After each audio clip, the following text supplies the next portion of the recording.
As the Chinese proverb says, a journey of 1,000 miles begins with a single step. Today's a big day. You're taking your first step in your journey to learn how to write scripts in Python. It's going to be a little challenging at times, but really it's not that scary. We'll go slow and give you everything you need to fully grasp each concept before we move along. In the next few videos, we'll discover the fundamental concepts of computer programming. You'll learn what a programming language is, what scripting is, what languages are out there other than Python, and how this all relates to IT. We'll also have you coding before you know it, with small coding exercises we've cooked up to give you hands-on practice with Python. This will include writing your very first Python script. But always keep in mind, if at any point along the way you feel lost or confused, don't panic. You can watch the videos as many times as you need to let the concepts sink in. Plus, you can ask questions in the discussion forums, which is one of the best ways to find extra information and connect with other learners. When I was asked to participate in this program, it made me think about when I first started to code. If I could give that younger version of myself a piece of advice, this is what I would tell her. It never works the first time.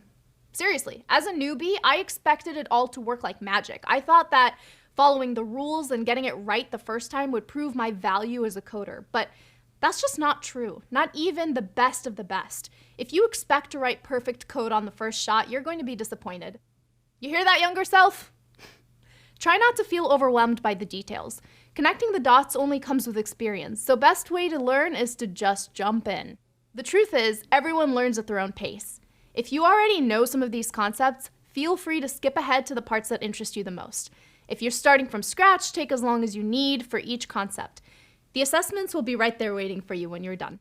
And if at any point you start doubting yourself, remember, even the most advanced programmers started thinking, Python? What's Python? Well, we're about to learn all about it, so let's dive in. Next up, we'll be doing a rundown of what programming is.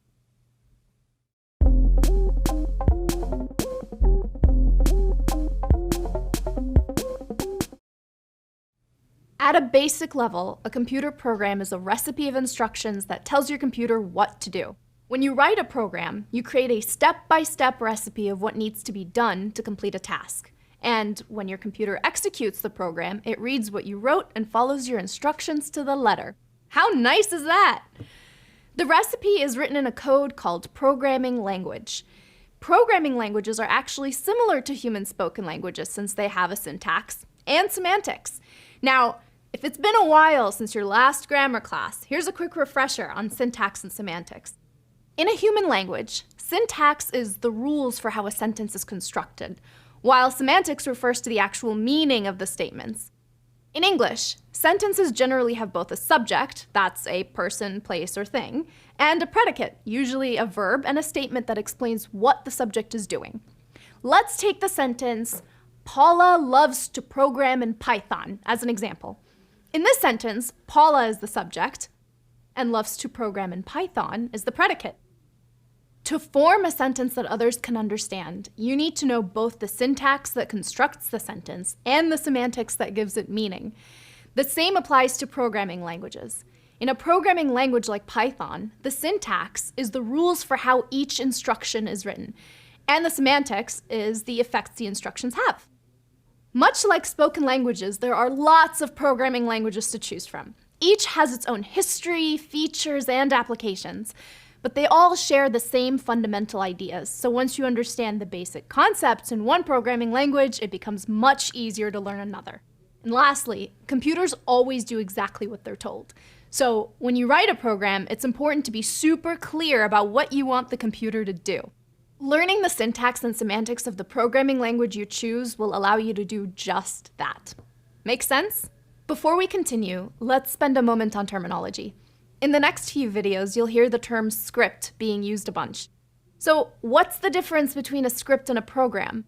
The line between the two can be a bit blurry, and in this course, we'll use the terms interchangeably. In general, you can think of scripts as programs with a short development cycle that can be created and deployed rapidly. In other words, a script is a program that is short, simple, and can be written very quickly. In this course, we'll focus on a specific scripting language called Python, which we'll use to learn the basics of programming.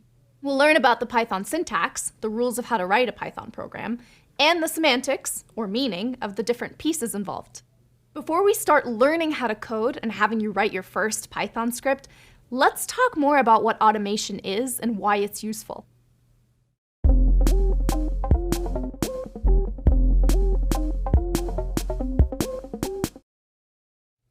Although we might not realize it, we reap the benefits of automation all the time in our daily lives. Do you ever pay your bills with scheduled payments or use a self-checkout at the grocery store? I always set my coffee machine to start brewing before I've even gotten out of bed. The promise of fresh coffee makes early mornings way easier. Automation is the process of replacing a manual step with one that happens automatically. Take a traffic light, for example, which continuously regulates the flow of vehicles at an intersection. A traffic light requires a human intervention only when it needs repairs or maintenance. The automatic regulation of traffic means that humans don't have to stand at the intersection manually signaling when cars should stop or go. Instead, people can concentrate on more complex, creative, or difficult tasks like focusing on where you're driving. What's more, traffic lights don't get tired, bored, or accidentally display a green light when they met red. This highlights another benefit of automation: consistency. Let's face it, us humans are flawed and sometimes we make mistakes. A human performing the same task hundreds of times will never be as consistent as a machine doing the same thing. But for all of its advantages, automation isn't a solution for every situation. Some tasks just aren't suited for automation. For example, they may require a degree of creativity or flexibility that automatic systems can't provide. Or, for more complicated or less frequently executed tasks, creating the automation may actually be more effort or cost than it's worth. Think about when you get a haircut. What would it take to automate the actions of cutting hair with a machine? The client's height, the shape of their head, their current hair length, and desired hairstyle would all need to be taken into account when designing the automatic system. We'd need to replicate the creativity and skills of a trained specialist, along with extensive testing to ensure the client's safety and quality haircut. And if you've ever had a bad experience at a hair salon, you know quality can be subjective. In this case, the cost and effort of automation just isn't worth the benefits of an automatic haircut would provide, which is why we don't have robot hairstylists. Not too complex, right? Automation is a powerful tool when used in the right place at the right moment. It can save time, reduce errors, increase consistency, and provide a way to centralize solutions and mistakes, making them easier to fix. Throughout this course, and in upcoming ones, we'll be talking about when it makes sense to apply automation and exactly how you do it. Eventually, knowing when and where to use automation will become automatic for you.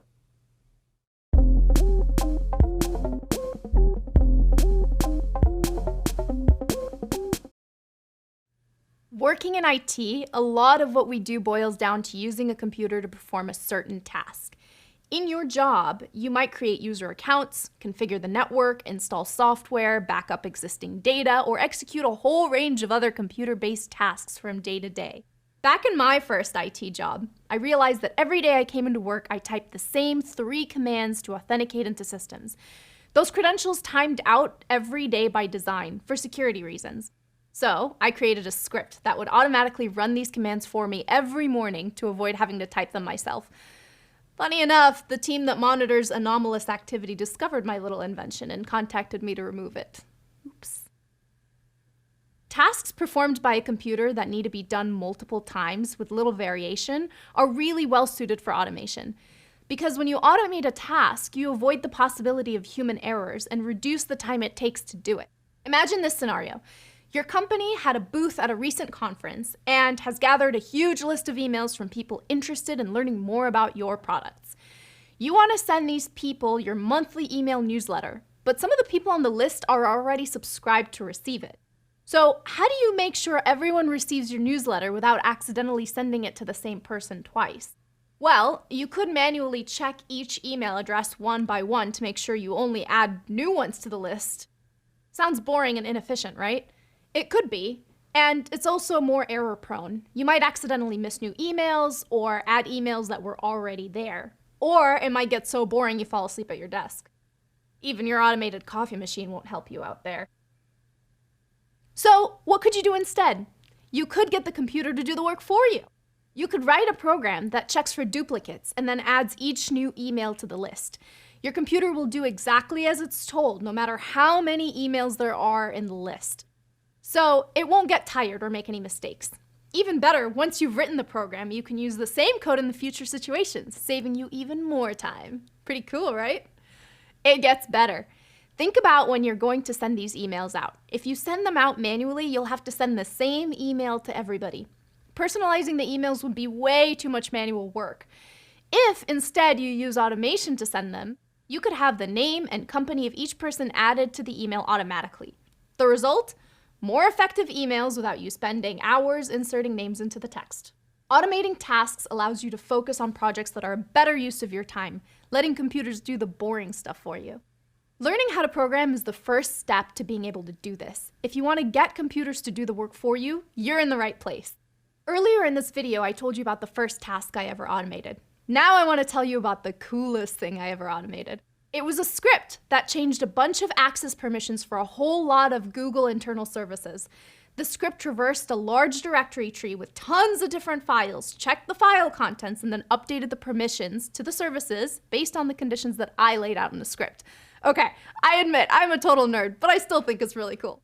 Next up, it's time to share your ideas. What things would you like to automate using programming? While these discussion prompts are optional, they're really fun. Seriously, they let you get to know your fellow learners a bit and collaborate on ideas and insights. Make sure you read what others are saying. They may give you ideas that you haven't even thought of. After that, you're ready to take your very first quiz of the course. Don't worry, it's just for practice.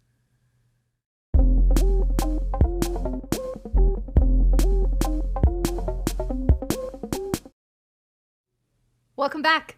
How'd you do on your first quiz? If you got most of the questions right, great job. If not, no worries. It's all part of learning. We'll be here to help you check that you've really got your head around these concepts with regular quizzes like this. If you ever find a question tricky, go back and review the videos and then try the quiz again. You want to feel super comfortable with what you've learned before jumping into the next lesson. Remember, take your time. I'll be here whenever you're ready to move on. Okay, feeling good? Great, let's dive in. In this course, we'll use the Python programming language to demonstrate basic programming concepts and how to apply them to writing scripts. We mentioned that there are a bunch of programming languages out there. So why pick Python? Well, we chose Python for a few reasons. First off, programming in Python usually feels similar to using a human language. This is because Python makes it easy to express what we want to do with syntax that's easy to read and write. Check out this example. There's a lot to unpack here, so don't worry if you don't understand it right away. We'll get into the nitty-gritty details later in the course. But even if you've never seen a line of code before, you might be able to guess what this code does. It defines a list with names of friends and then creates a greeting for each name in the list. Now it's your turn to make friends with Python. Try it out and see what happens. Throughout this course, you'll execute Python code using your web browser. We'll start with some small coding exercises using code blocks, just like the one you experimented with. Later on, as you develop your skills, you'll work on larger, more complex coding exercises using other tools. Getting good at something takes a whole lot of practice, and programming in Python is no different. We recommend that you practice every example we share in this course on your own. If you don't have Python installed on your machine, no worries. You can still practice using an online Python interpreter. Check out the next reading for links to the most popular Python interpreters available online. Now, I'm sure you're wondering, what the heck is a Python interpreter? In programming, an interpreter is the program that reads and executes code. Remember how we said a computer program is like a recipe with step-by-step instructions? Well, if your recipe is written in Python, the Python interpreter is the program that reads what's in the recipe and translates it into instructions for your computer to follow. Eventually, you'll want to install Python on your computer so you can run it locally and experiment with it as much as you like. We'll guide you through how to install Python in the upcoming course, but you don't have to have it installed to get your first taste of Python. You can practice with the quizzes we provide and with the online interpreters and code pads that we'll give you links to in the next reading. We'll provide a whole bunch of exercises for you, but feel free to come up with your own and share them in the discussion forums. Feel free to get creative. This is your chance to show off your new skills.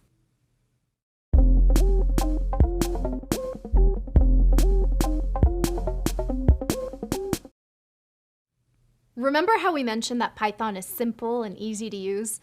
Python makes it easy to express the fundamental concepts of programming, like data structures and algorithms, with easy-to-read syntax. This makes Python a great language to use to learn programming. And there are other reasons to pick Python too. Python is super popular in the IT industry, making it one of the most common programming languages used today. Python isn't new. Its first version was released by Guido van Rossum back in 1991. Since then, the community that develops it has grown and the language has advanced a lot. Whenever there's a significant change to the semantics or syntax of the language, a new major version is released. In 2000, Python 2 was released. In 2008, we got Python 3. In this course, we'll use Python 3.7, which came out in 2018. For many years, Python was considered a beginner's language and was mostly used for teaching concepts or writing very small, simple scripts, like in this course. But in recent years, the adoption of Python has grown dramatically. One reason for this is that the language has become more powerful. It's also because there's more tools available in Python for a growing range of applications. You can use Python to calculate statistics, run your e-commerce site, process images, interact with web services, and do a whole host of other tasks. Python is perfect for automation. It lets you automate everyday tasks by writing simple scripts that are easy to understand and easy to maintain. That's why Python is the language of choice for lots of people working in IT support, system administration, and web development. Not only that, but it's also used in fast-growing areas of IT like machine learning or data analytics. Last but not least, Python is available for download on a wide variety of operating systems like Windows, Linux, and macOS. And what's more, Python is so popular in the workplace that if you are currently working in IT, you've most likely encountered it already. And if you're planning a career in IT, chances are you'll interact with Python quite a bit. So, there's a whole lot of reasons for why Python is relevant to today's IT industry. A large part of programming is learning through trial and error and asking questions. So if at any point you get stuck, don't get discouraged. Making mistakes helps you improve. The more you see failure or broken code as an opportunity to learn, the quicker you'll master programming.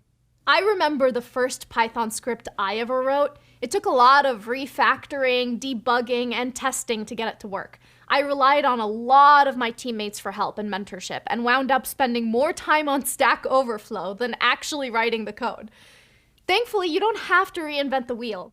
There's almost always someone on the internet who's tried to do what you're doing and can help point you in the right direction when you're stuck. Sometimes it takes a village. It's really important to keep in mind that even experienced programmers may need to ask a colleague a question from time to time, or look something up on the internet. Whether you're a programming novice or have some experience in software development, remember, the best programmers overcome challenges by seeking help or using other resources. Once you've completed this program, you'll be well on your way to confidently programming in basic Python. There's lots of information online that will help you continue to develop your programming skills. For example, there are lots of online courses for specific programming languages. You'll find answers to your Python coding questions in the official Python documentation.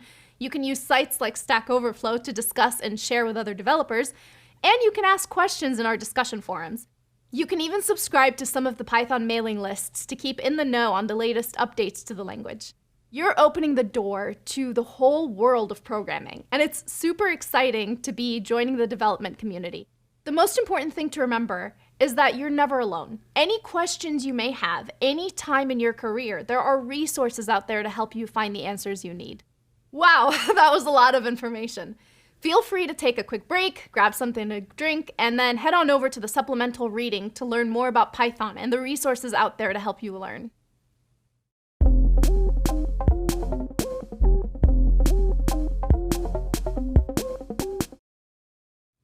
Although we picked Python for this course, it's important to note that it's just one of the many coding languages out there.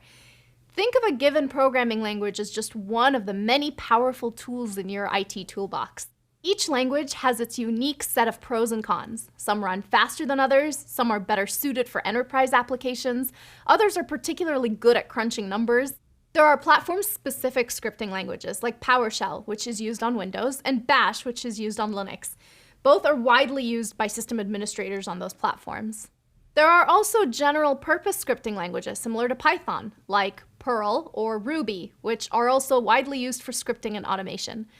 JavaScript, which was originally developed as a client-side scripting language for the web, is increasingly used as server-side for a broader set of tasks. And the list doesn't stop there. There's a vast array of traditional languages to explore, like C, C++, Java, or Go. As you progress in your career in IT, you'll probably encounter a number of different languages and learn when to use each of them. But let's not get ahead of ourselves. First, we have Python to get our heads around. A nice feature of learning the basics of programming in one language is that you can generally apply the same concepts you learn to other languages. This means that once you're familiar with Python, you'll find it easier to pick up new coding languages, as you'll spot and understand similarities and differences between them. After all, every language needs to do some common things like create variables, control the flow of a program, read input, and display output, even if they do these tasks using different approaches. As we called out earlier, learning a programming language is somewhat similar to learning a foreign language. You'll need to grasp the syntax and semantics for that language. Luckily for us, once you know the fundamentals of programming, learning another language is much easier than learning a second foreign language. There are a lot more similarities between programming languages than differences.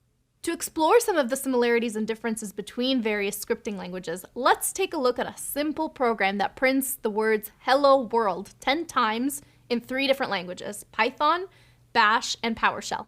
As you can see, each language uses a different approach to printing "Hello World." But look closer and you'll see similarities too. Each language must somehow put text onto the screen.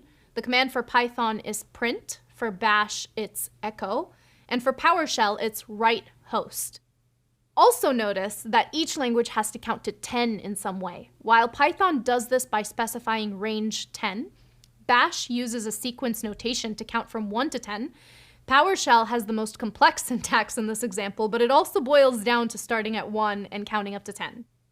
So, as we've just seen, there's a whole lot of programming languages out there. But don't let that scare you. In this course, you will only need to focus on learning Python. Once you can speak Python, you can go on to learn any other language you want. Up next, we've got another quiz to help you practice what you've just learned.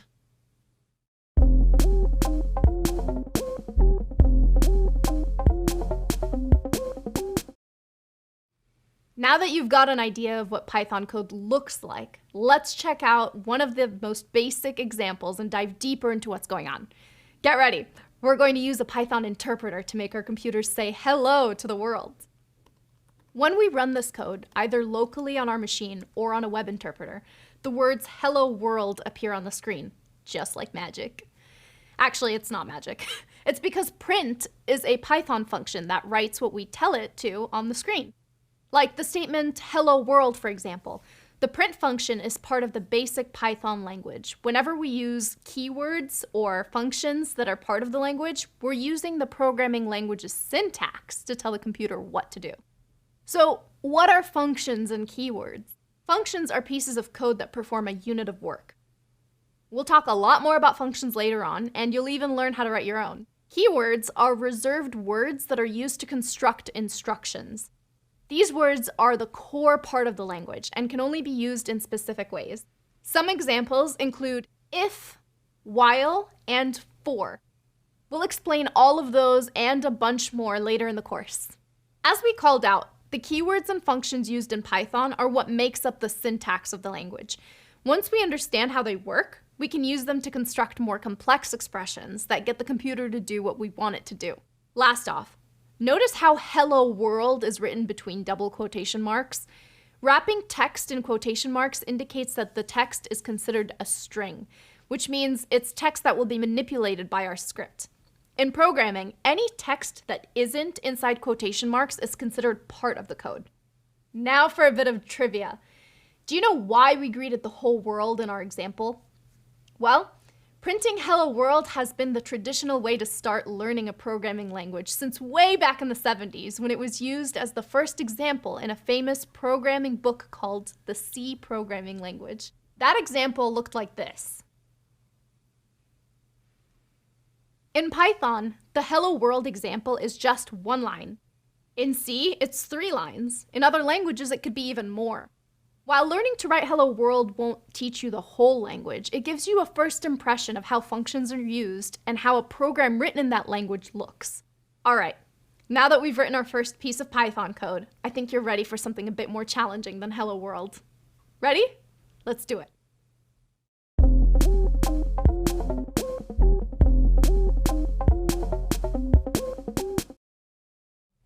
On the whole, for a program to be useful, it needs to get at least some information from the user. With this data, the program can take actions that are relevant to the user, instead of generic actions like printing "Hello World." Data can be provided to a computer in a bunch of different ways. For example, on a website, you might input data by entering text into text fields or clicking links. If you're using a mobile application, maybe you'll click on buttons or select preferences from a drop-down menu. In a command line program, you might provide additional data by passing strings as parameters to the program, or you could have the program ask you for data interactively. All these various platforms, programs, and apps process data differently. Some might take the contents of a file as data to be processed, others gather data from other sources and process it in the background. Remember our earlier example when we automated the process of identifying and removing duplicate emails? There, the data provided to the program was the list of emails, which would usually be given in a file that lists the emails one per line. Whichever way your application gets the data, it will need to come from somewhere. For our first examples in this course, we'll just have the data as its own line in our block of code. This is limited, but straightforward. Later in this course, and in upcoming courses, we'll introduce you to better ways of feeding data into your code. For now, though, let's see this idea in action in a very simple example.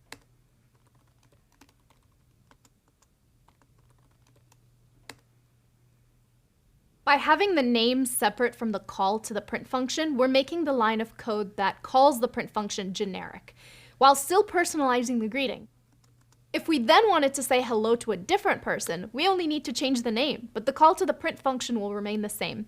Pretty simple, right? Next up, we'll learn a few other easy things that you can get Python to do for you.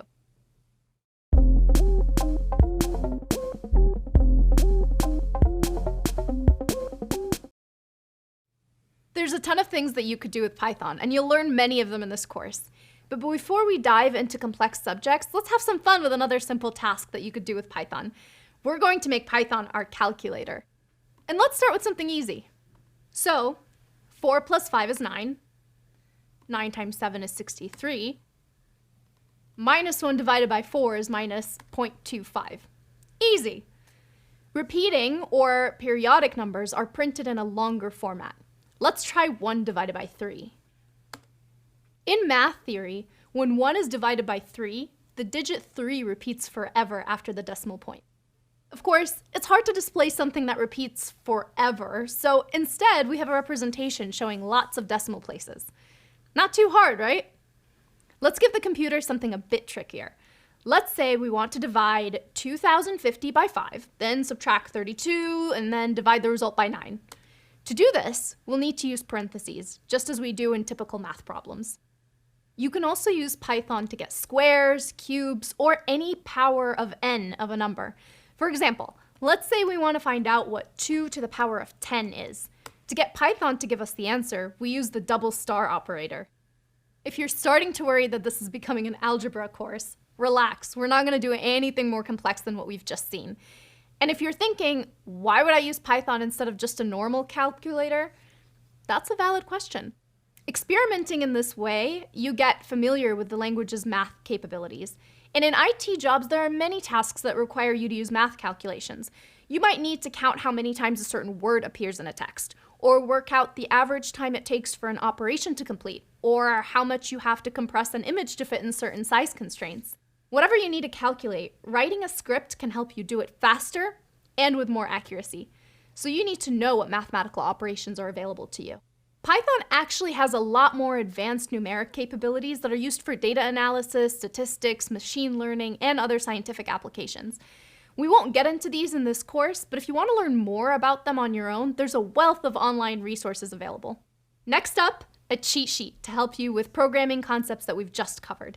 And after that, it's time for another quiz. This time with a few small coding exercises. Remember, if something isn't clear, you can re-watch the videos as many times as you need. Ready? You've got this.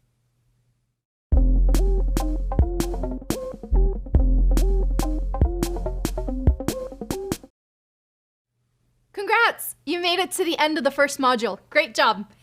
You've taken the first steps to learning a new programming language and growing your IT skill set. Getting there shows real determination and a will to learn. We've covered a lot of topics, and many might be new to you if you've never learned about programming before. You've discovered what scripting is, what the syntax and semantics of a programming language are all about, and how they relate to automation. We've got to grips with small blocks of Python code, talked about why Python is relevant to IT, and explored what other programming languages are available. We've had our first approach to how to input data and write a script that puts this data to use. And we've seen how you can use Python to perform typical math calculations. Not bad for your first Python steps, right? This is just the beginning of an exciting journey learning to code, and we hope you're eager to learn more. Coming up, get ready for your first graded assessment. These assessments help you check whether you've understood all the concepts and that you're ready to move on to the next stage. Now, don't worry, if at any point you're not sure about a question, you can always review the videos and readings to remind yourself of the answer. Remember that everybody learns at different speeds, so take your time, really get familiar with the concepts. And once you feel ready, the assessment is there waiting for you. I'll see you back here once you've nailed it.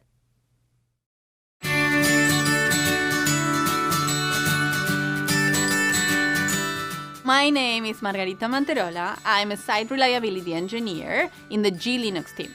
I'm very passionate about teaching programming to everybody. I think it's very important that everybody can learn how to tell the computer what to do. One of the things that really inspired me about the first program was that it was targeted to people that were not from a computer science background.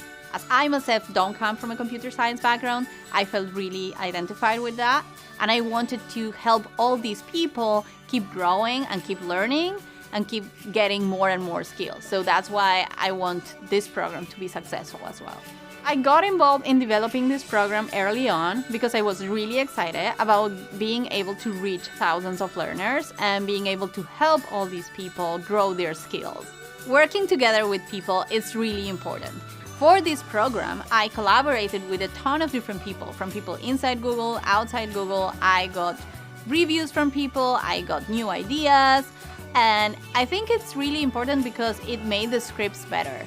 The reviewers suggested new things that should be added or pointed things that didn't make sense, and I kept incorporating the ideas into the scripts so that the content delivered was the best possible. And if it had been just me, that wouldn't have been possible. It's really important to incorporate many different points of view. It's been a lot of work, but I really enjoyed it. I enjoyed the process, and it's really exciting to get it to come to life. So I hope this program helps people keep growing and keep expanding their horizons so that they can reach their full potential.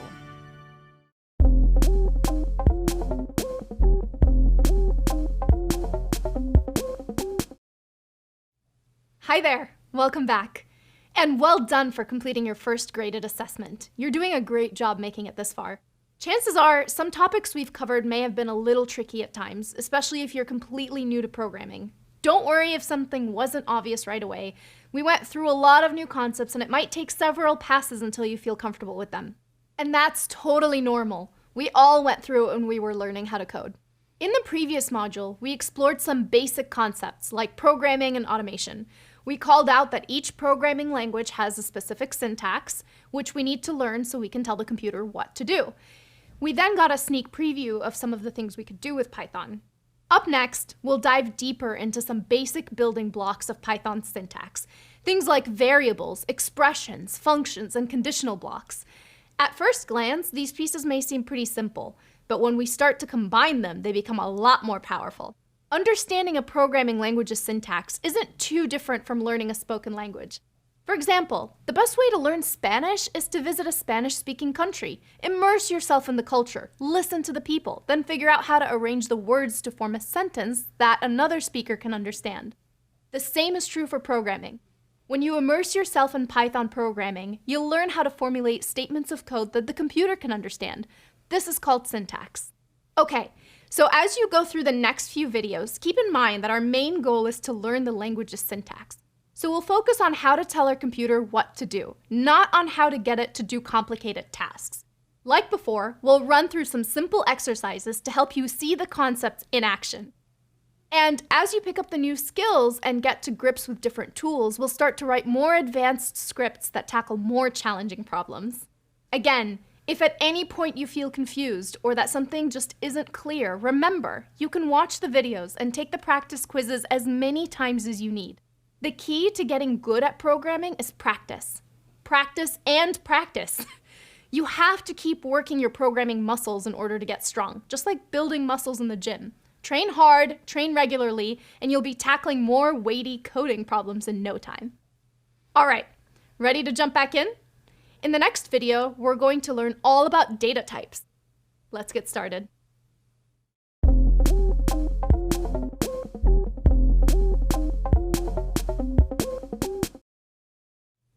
In earlier videos, we called out that text written between quotes in Python is called a string.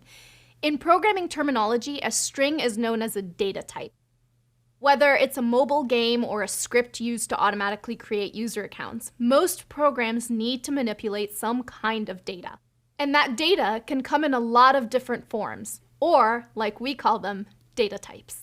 A string is only one kind of data type found in Python.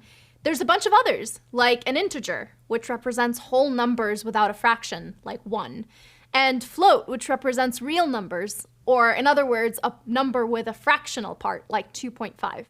Generally, your computer doesn't know how to mix different data types.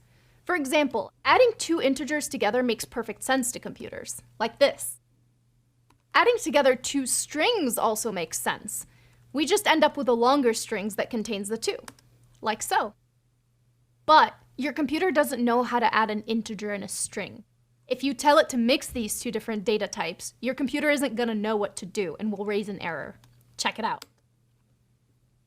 Oh no, our first error! But don't panic. Errors are a common part of programming, and you'll probably have to deal with them a lot. The trick is to think of errors as little clues from your computer to help you improve your programming skills. Read the errors carefully, understand what they're telling you, and then use that new knowledge to help you fix the mistake. In this example, the last line of the error message shows us that we've encountered something called a type error. When we get a bit of explanatory text that tells us that the plus sign can't be used between an int type and an str type, which are short names for integer and string, thinking about what we've already learned about strings, integers, and mixing data types, can you guess what the error is trying to tell us? The message unsupported operand type tells us that we can't add the integer 7 and the string 8 because they're different data types. But what if you didn't have an instructor to helpfully point that out? How would you know? You'd need to use your research skills and the resources we called out earlier in the course to do some investigating. For example, you could look for information about the error by pasting the type error message into the search bar of your favorite search engine. This is a common trick used by almost everyone learning to code, and even by experienced developers. You'll usually find that other people on the internet have reported similar errors and solved them too. Back to our example. Maybe you're thinking, aren't we adding two numbers here? Looks a bit like it, right? Well, look carefully and remember that anything wrapped in quotation marks is considered a string in Python. So 8 is a string here, while 7 is an integer. To the computer, adding 7 plus 8 is just as strange as adding 7 plus a is to us. And 7 plus a equals no sense at all. It might be helpful to think about data types in terms of information they can represent. For example, the name of a file would be represented as a string data type, while the size of that file might be an integer data type. If you're ever not 100% sure what data type a certain value is, Python gives you a handy way to find out. You can use the type function to have the computer tell you the type. This might come in handy when dealing with code that someone else wrote and you're not sure what data type it's using. For example,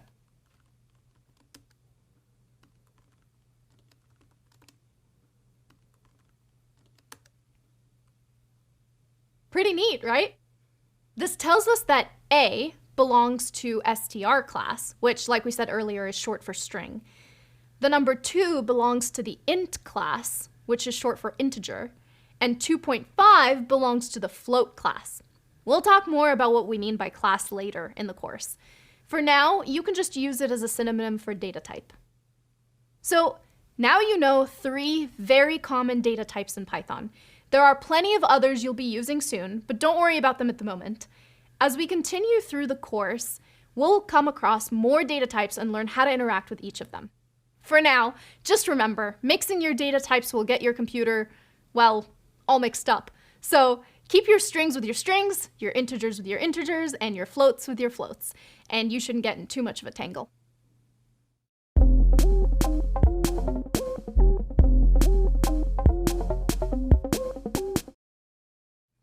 When we ask a computer to perform an operation for us, we usually need to store values and give them names so that we can refer to them later.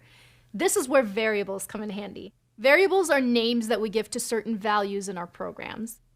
Those values can be of any data type, numbers, strings, or even the result of operations. We already used variables in some of our initial examples, like using them to store a name or a value.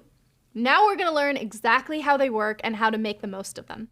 Think of variables as containers for data.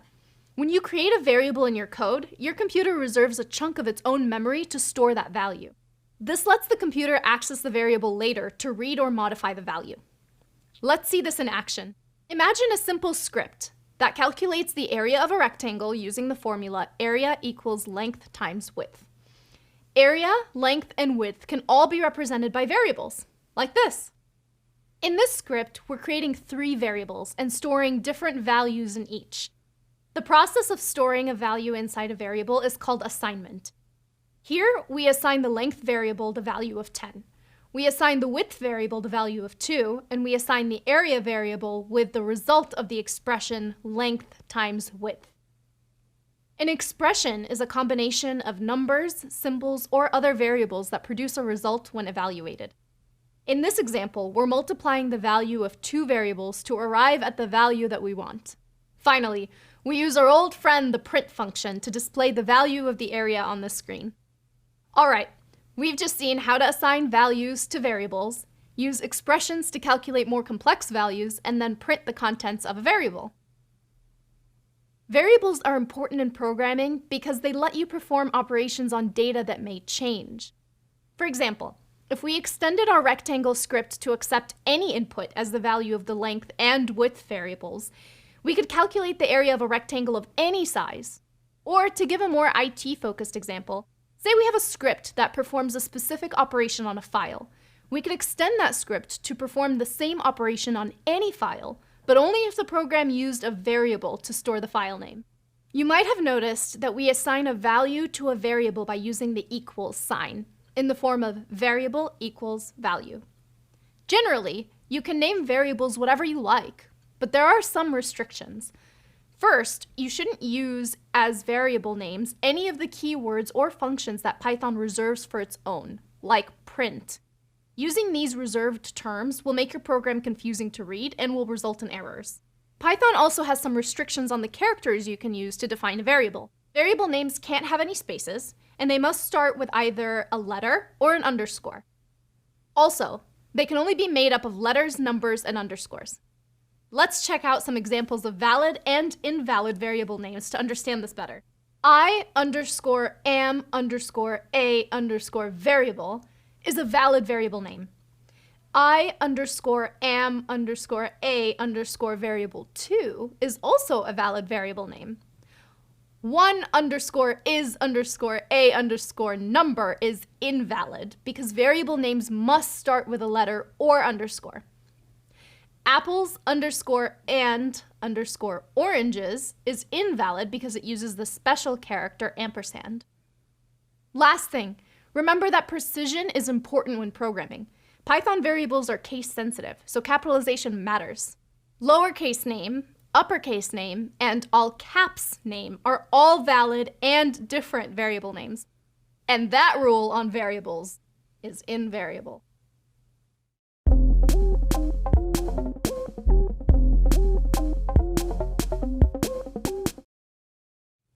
In an earlier video, we saw how we can't use the plus operator between an integer and a string because they're different data types. But what happens when we try to operate with an integer and a float instead? Let's find out. Woohoo! Error-free! Python has no problem performing this operation. But what's up with that? Aren't integer and a float 2 different data types? They sure are, but there's a lot happening under the hood here. Behind the scenes, the computer is busy automatically converting our integer 7 into a float 7. This lets Python then add together the values to return a result that is also a float. We call this process implicit conversion. The interpreter automatically converts one data type into another. We've called this out before, but it's worth highlighting again that Python operations aren't just restricted to numbers. You can also use the plus operator to add together strings. This lets you do things like create sentences from individual words. Just don't forget to add spaces to each word, otherwise the computer will run them all together. So, what if you really want to combine a string and a number? Is it possible?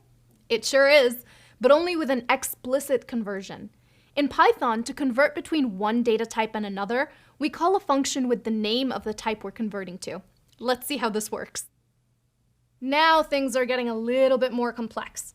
Let's take a moment to unpack this to make sure it all makes sense.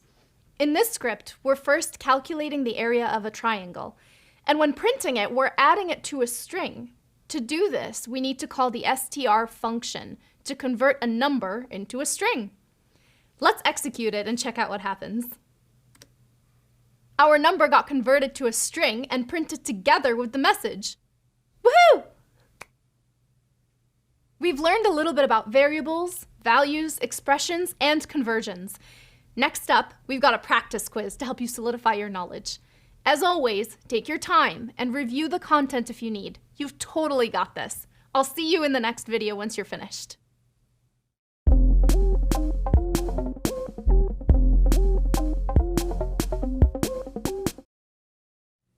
Woohoo! You made it through another quiz! You are doing awesomely. Keep it up. So far, we've been looking at variables, expressions, and operations, which are the smallest components of scripts. Up next, we're going to look at functions, which are another crucial programming building block. We've come across a few Python functions in our example so far. The print function that writes text on the screen, the type function which tells us the type of a certain value, and the str function which converts a number into a string. All those functions come as a part of the language. And we'll look into a bunch of other built-in Python functions throughout this course. But now, we're going to see how to define our own functions to tell the computer to do things that the language's built-in functions don't.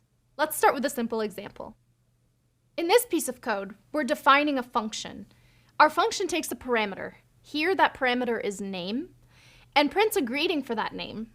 This snippet is small, but it already shows a lot of important points about how we define functions in Python. Let's go through this step by step. To define a function, we use the def keyword. The name of the function is what comes after the keyword. In this example, the function's name is greeting.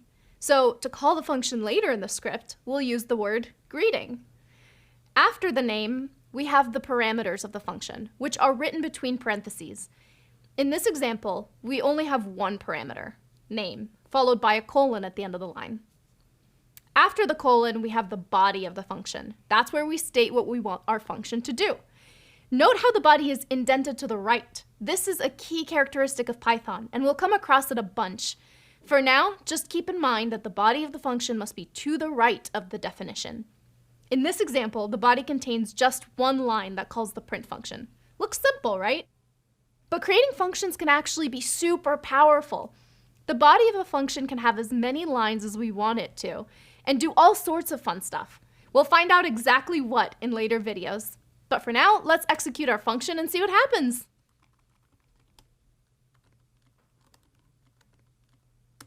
That's nice, but it's not too interesting yet. Let's make it do a little more. Our function now receives two parameters instead of one, name and department, and it writes two separate messages. Again, notice the indentation. We can add as many lines as we'd like to the body of the function, but each line must be indented the same number of spaces to the right. In this example, we're using 4 spaces. We could use 2 or 8 or any other number as long as they're all consistent.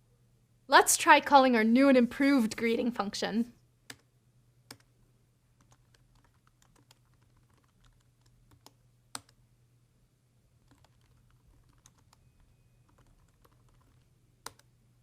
Nice. That's more useful. And we're only just scratching the surface of what we can do with functions. Remember that these are just simple examples, but a function can do a lot more than just print messages. In this course, and throughout the upcoming courses, we'll explore a bunch of other tasks that we can do with Python, and usually we'll write them inside functions. How are you feeling so far? These new concepts are coming fast and furious now. Are you starting to get to grips with it all? If so, awesome. And if some things are still a little fuzzy, now is a great moment to go back and review everything we've covered up till now. Once you're feeling good, meet me on over in the next video.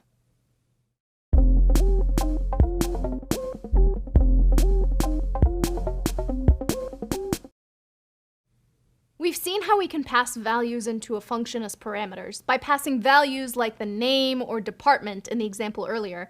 But what about getting values out of a function? This is where the concept of return values comes to play. The work that functions do can produce new results. Sure, we can print the results on the screen, but what if we wanted to use those results later in our script, or didn't want to print them at all? We can do this by returning values from the functions we define ourselves. Let's go back to calculating the area of a triangle. Do you remember our triangle example from our earlier exercise? The area of the triangle is calculated as base times height divided by 2. Imagine we need to calculate this value several times in our code. It would be useful to have a function that does this for us. Check out how this would look. We use the keyword return to tell Python that this is the return value of a function. When we call the function, we store that value in a variable. Let's say we have the two triangles and we want to add up the sum of both areas. Here's what we would do. First, we calculate the two areas separately.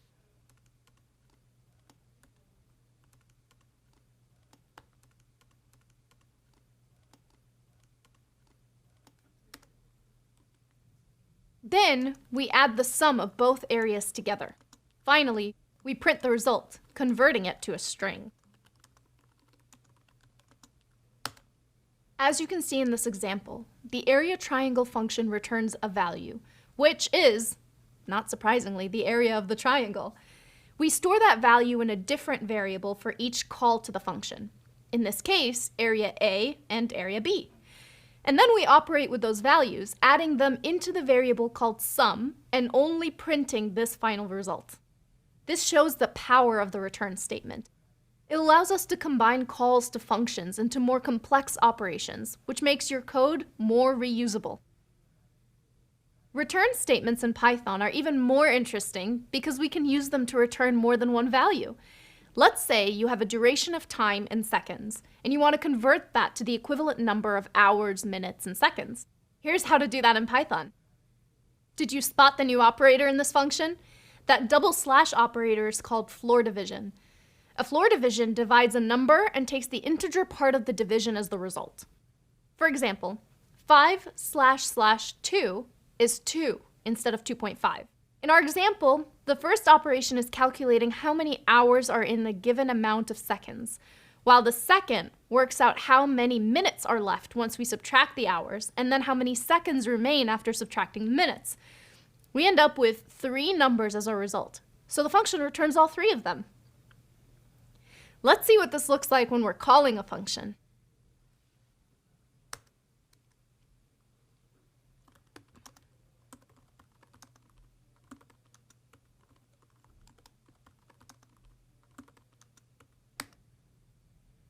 Because we know that the function returns 3 values, we assign the result of the function to 3 different variables. There's one last thing we should call out about returning values. It is possible to return nothing, and that's perfectly okay. Let's look at an example from an earlier video. Here, the function just printed a message and didn't return anything. What do you think would happen if we try to assign the value of this function to a variable? Let's try it out and see.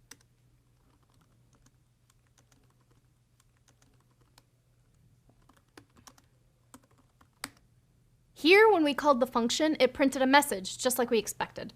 We stored the return value in the result variable, but there was no return statement in the function, so the value of result is none.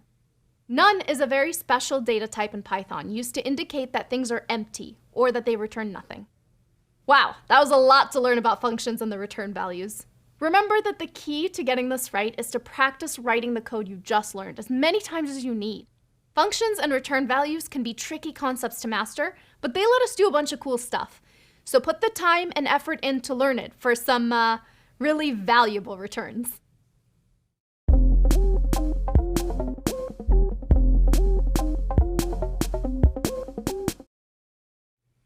As we've called out before, functions are powerful because you can create your own. You can use them to organize the code in your scripts into logical blocks, which makes the code you write easier to use and reuse. Check out this example. This script uses the len function, which returns the length of a string. In this example, the script then uses that length to calculate a number, which we're calling the lucky number here. And finally, it prints a message with the name and the number. Each time we want to perform the calculation, we change the values of the variables and write the formula, then print a greeting followed by the lucky number. See how there are exactly 2 lines that are the same in the first and second part of the code? When you find code duplication in your scripts, it's a good idea to check if you can clean things up a bit by using a function. How about we rewrite this code, creating a function to group all the duplicated code into just 1 line?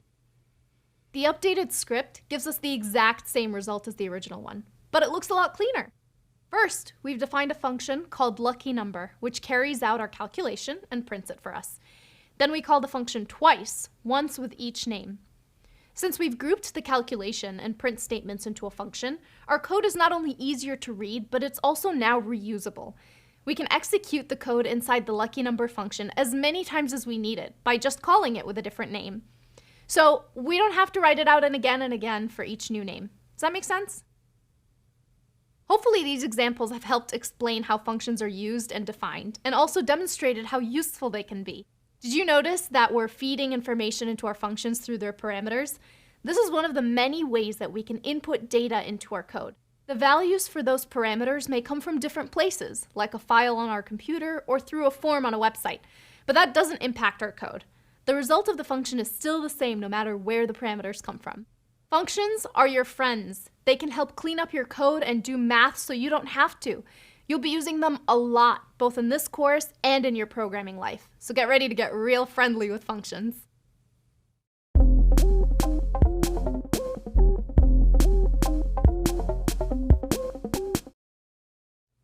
So far, we've looked into how the Python syntax is used for variables, expressions, and defining and using functions. There's a lot more syntax to come, but before we dive into that, let's talk a bit about a different side of programming: style. On the whole, having good or bad style when you write code doesn't make much difference between a script succeeding or crashing, but it can make a big difference for the people who use it and contribute to it. Poor programming style can make life difficult for the IT specialists or system administrators who have to read the script after it's written or make changes to it so it works with a new system. Bad style can even give the script's author a headache if it's been a while since they've wrote it. Imagine having to rewrite your own code because it's too messy to understand. Yikes! On the flip side, good style can make a script look almost like natural human language. It can make the script's intent and construction immediately clear to the reader. Good style makes life easier for people who have to maintain the code and helps them understand what it does and how it does it. It can also reduce errors, since it makes updating the code easier and more straightforward. And most importantly, good style makes you look cool, right? So, we agree, our code should be stylish. But what makes the style of a piece of code good or bad? Although there are no hard and fast rules that apply to every programming language and situation, keeping a few principles in mind will go a long way to creating good, well-styled code. First off, you want your code to be as self-documenting as possible. Self-documenting code is written in a way that's readable and doesn't conceal its intent. This principle can be applied to all aspects of writing code, from picking your variable names to writing clear, concise expressions. Take this code snippet, for example. It's hard to determine the purpose of this code by just looking at it. The names of the variables don't give the reader much information, and although you can likely work out the result of the calculation, there are no clues to what that result might be used for. In programming lingo, when we rewrite code to be more self-documenting, we call this process refactoring. So how would it look if we refactored this code?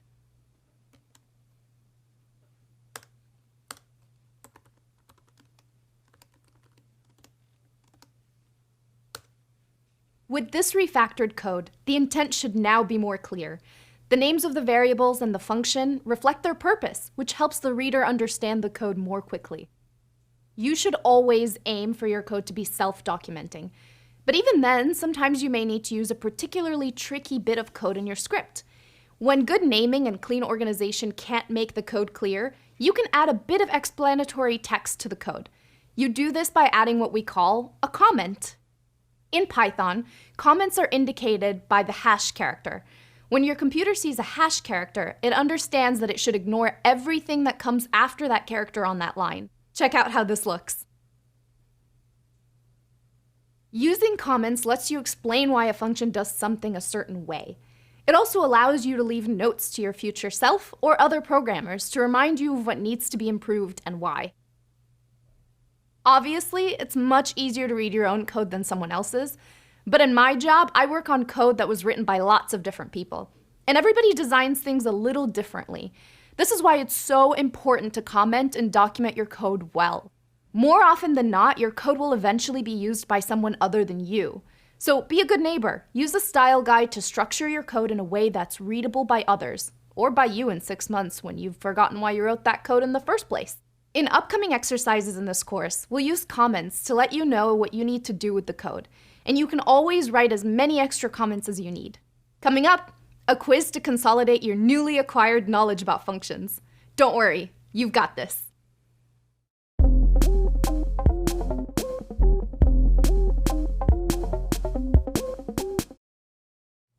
We've seen a few arithmetic expressions so far, like addition, subtraction, and division.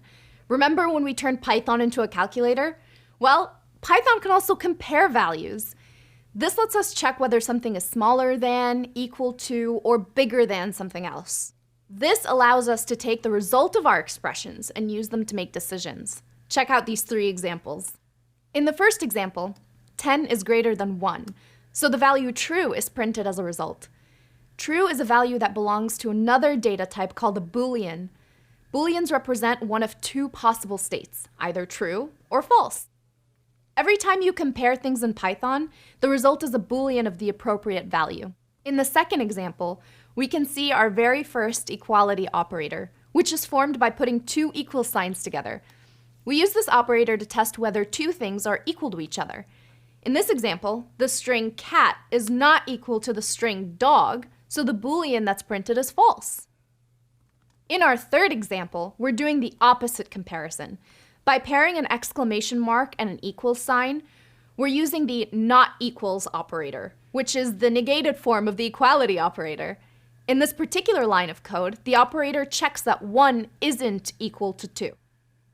We called out before that the plus operator doesn't work between integers and strings. What do you think will happen if we try to compare an integer and a string? Let's find out by seeing if the number 1 is smaller than the string 1. Womp womp womp. We get a type error. That's the same error we got before. This happens because Python doesn't know how to check if a number is smaller than a string. And what about the equality operator?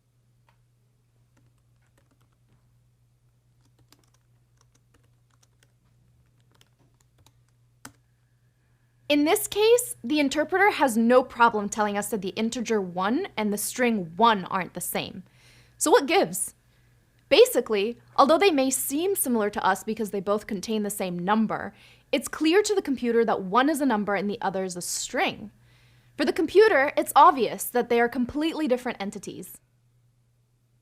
On top of the comparison and equality operators, Python also has a set of logical operators. These operators allow you to connect multiple statements together and perform more complex comparisons. In Python, the logical operators are the words and, or, and not. Let's look at some examples.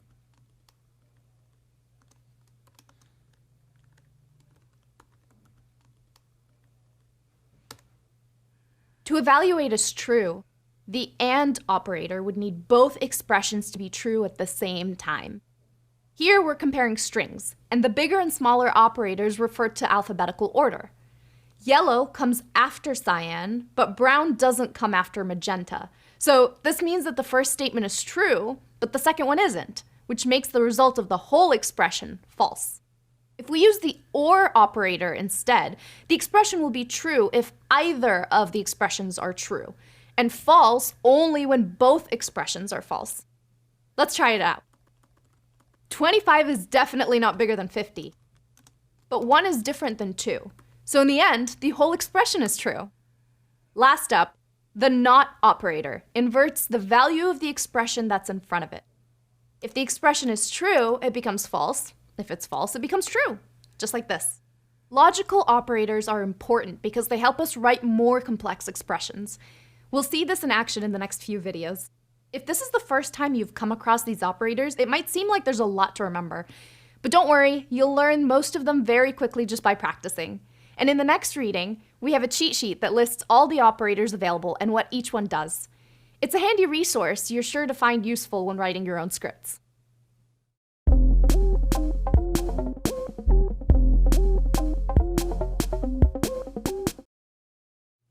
Now that we're armed with knowledge of Python's expressions, comparators, and variables, we can dive right into how to use them in our scripts to perform different actions based on their values. The ability of a program to alter its execution sequence is called branching, and it's a key component in making your scripts useful.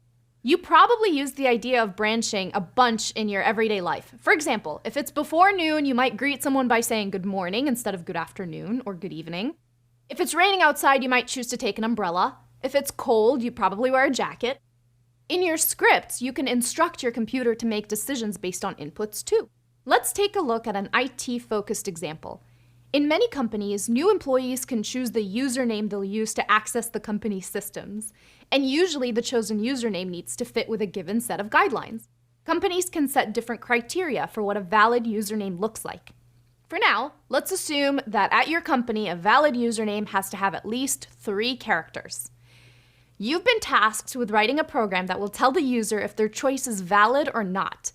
To do that, you could write a function like this. This function checks whether the length of the username is smaller than 3. If it is, the function prints a message saying that the username is invalid. Look closely at how the if statement is written. We write the keyword if followed by the condition that we want to check for, and then followed by a colon. After that comes the body of the if block, which is indented further to the right. You may notice that there are some similarities between how an if block and a function are defined. The keyword, either def or if, indicates the start of a special block. At the end of the first line, we use a colon, and then the body of the function, or the if block, is indented to the right. But there's also an important difference between how an if block and a function are defined. The body of the if block will only execute when the condition evaluates to true. Otherwise, it's skipped. Of course, you can do a lot more things inside the body of the if block than just printing stuff. As we expand our programming abilities, we'll learn how to do things like shorten text that's too long, delete a file if it exists, start a service if it's not running, and a bunch more. If your code is inside a function, you could also choose to return a value depending on whether a certain condition is met. Can you imagine how that would look? By now, you know how to define functions, and inside those functions, you can now make your program do something only when certain conditions are met. Ready to branch out and make our branches even more interesting with else statements? Then hop on over to the next video, or else you'll miss out.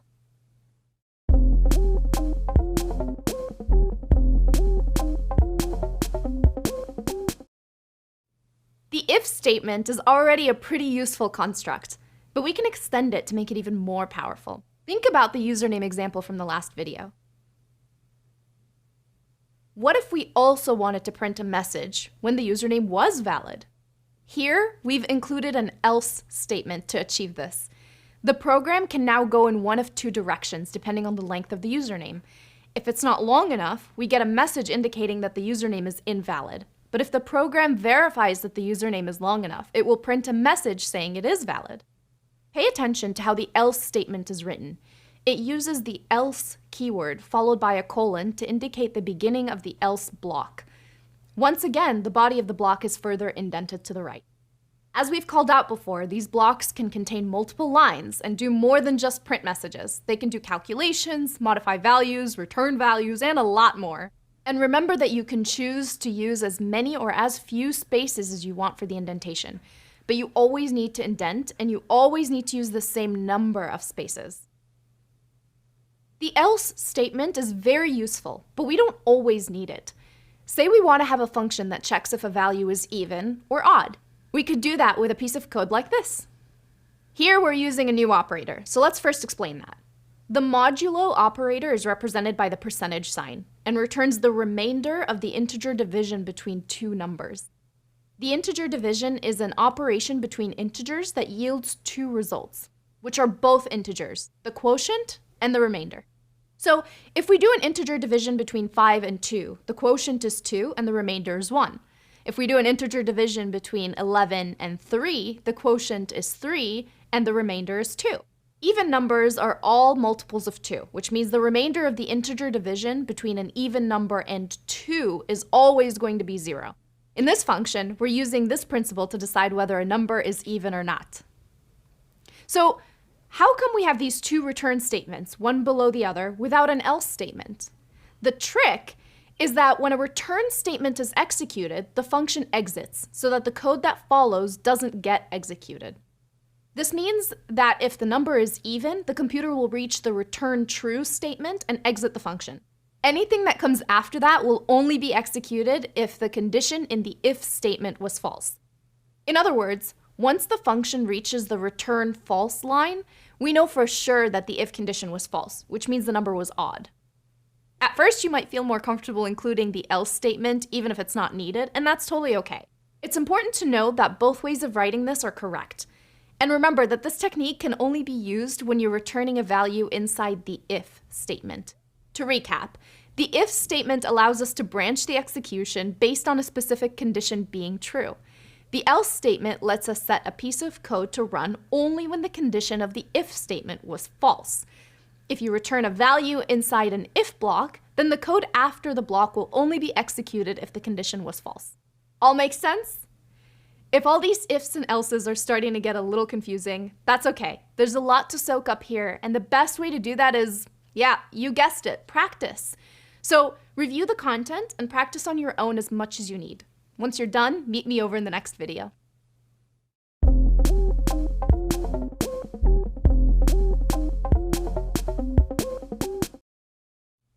The if and else blocks allow us to branch execution depending on whether a condition is true or false. But what if there are more conditions to take into account? This is where the elif statement, which is short for else if, comes into play. But before we jump into how to use it, let's take a look at why we need it in the first place. Let's go back to our trusty username validation example. Now, what if your company also had a rule that usernames longer than 15 characters aren't allowed? How could we let the user know if their chosen username was too long? We could do it like this. In this case, we're adding an extra if block inside the else block. This works, but the way the code is nested makes it kind of hard to read. To avoid unnecessary nesting and make the code clearer, Python gives us the elif keyword, which lets us handle more than 2 comparison cases. Take a look. The elif statement looks very similar to the if statement. It's followed by a condition and a colon, and a block of code indented to the right that forms the body. The condition must be true for the body of the elif block to be executed. The main difference between elif and if statements is we can only write an elif block as a companion to an if block. That's because the condition of the elif statement will only be checked if the condition of the if statement wasn't true. So in this example, the program first checks whether the username is less than 3 characters long and prints a message if that's the case. If the username has at least 3 characters, the program then checks if it's longer than 15 characters. If it is, we get a message to tell us that. Finally, if none of the above conditions were met, the program prints a message indicating that the username is valid. There's no limit to how many conditions we can add, and it's easy to include new ones. For example, say the company decided that the username shouldn't include numbers. We could easily add an extra elif condition to check for this. Cool, right? You now know how to compare things and use those comparisons for your if, elif, and else statements, and you're using all of them inside functions. Using branching to determine your program's flow opens up a whole new realm of possibilities in your scripts.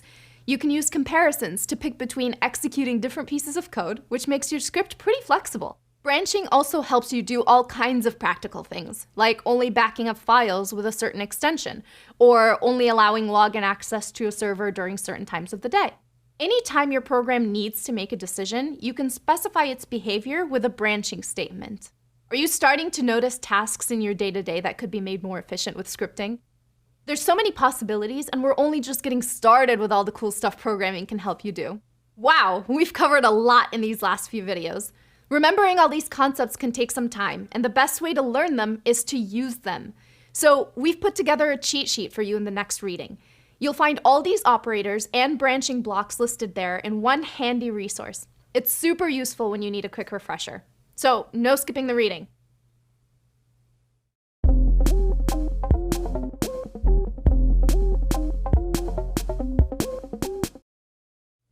Woohoo! You just completed your second module and learned a whole lot about Python syntax. Congrats! We've learned how to operate with different data types and how to create our own variables and expressions. We've defined our first functions and learned how to make them return values so that they're more reusable. We then dove into creating branches in our scripts, which lets them act in different ways depending on the values of our variables. We've learned a lot of new and very powerful stuff. Knowing how to structure your code and functions and how to make your code act in different ways depending on the values is what allows us to tell our computer what to do. We'll keep using these tools throughout the course as we move on to more complex and interesting things. Next up, you can put everything you've learned to the test in the next graded assessment.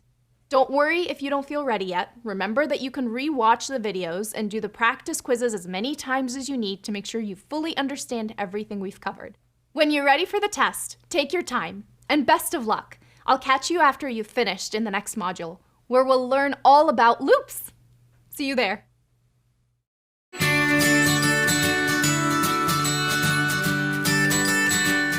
My team is responsible for maintaining the operating system of a bunch of computers in the fleet of Google.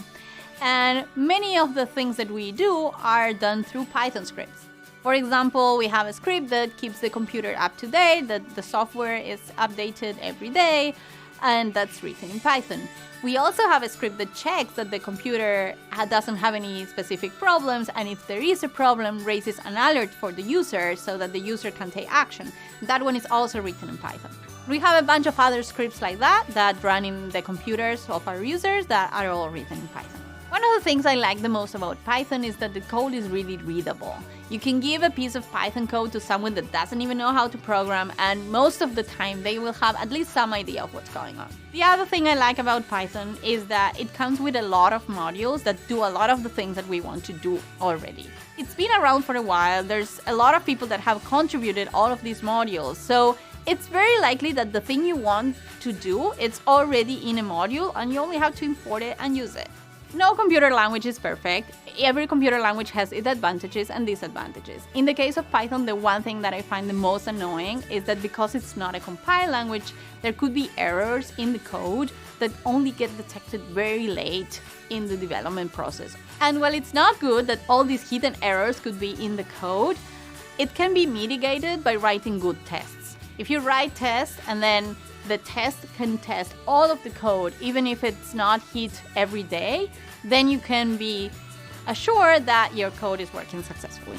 That's why I think Python is great for writing small scripts that are self-contained and not for like big software projects that have a lot of infrastructure on them.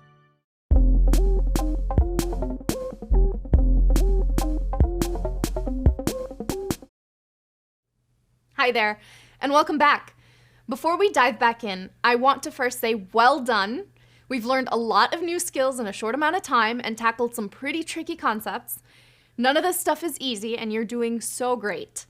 So we've got some fun concepts lined up for the next few videos. So far, we've seen how to organize our code and functions. We've also made our code branch into different paths depending on certain conditions. In this module, we'll learn how to get computers to do repetitive tasks, which is another cornerstone of programming. As we've called out before, computers are great at repeating the same task over and over. They never get bored or make a mistake. You could ask a computer to do the same calculation 1,000 times and the first result would be just as accurate as the last, which isn't something we can say about us humans.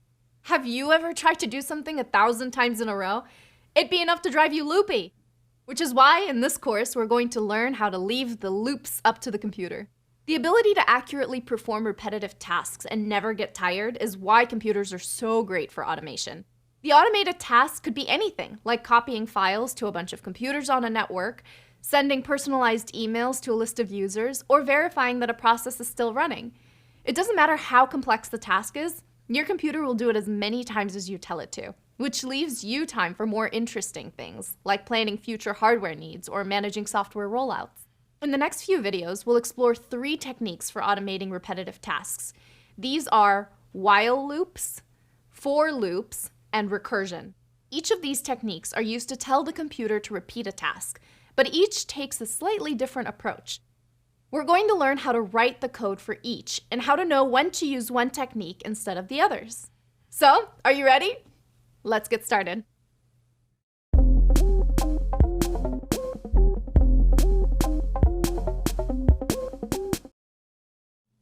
First off, we're going to talk about while loops. While loops instruct your computer to continuously execute your code based on the value of a condition.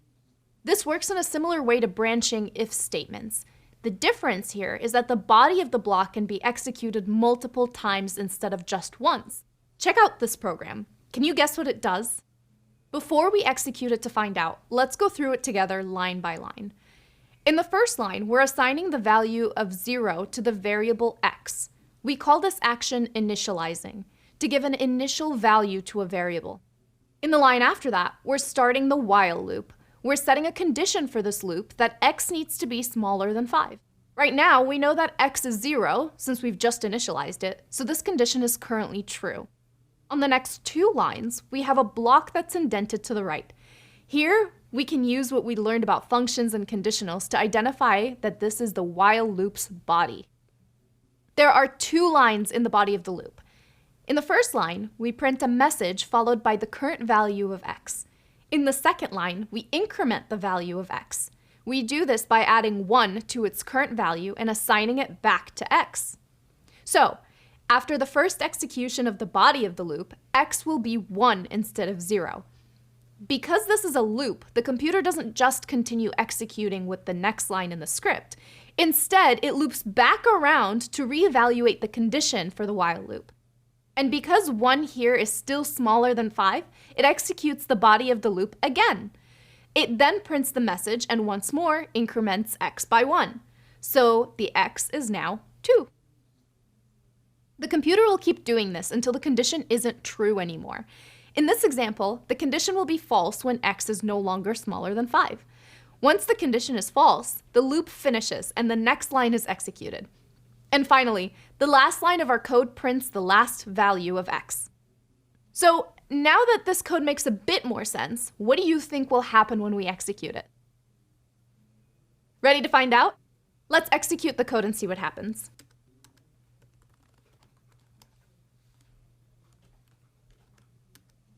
So we had 5 lines with the message, "Not there yet," and then at the end of the script, the value of x was 5. This was a simple example of how a while loop behaves. As we've said before, we're learning the building blocks of programming. Once you know those building blocks, you can combine them to create more complex expressions. As an IT specialist, while loops can be super helpful. You can use them to keep asking for a username if the one provided isn't valid, or maybe try an operation until it succeeds. Knowing how to construct these expressions can help you get your computer to do a whole lot with only a little bit of code. It's pretty powerful stuff we're learning here. Now that you've got an idea of how a while loop works, let's spice it up with another example.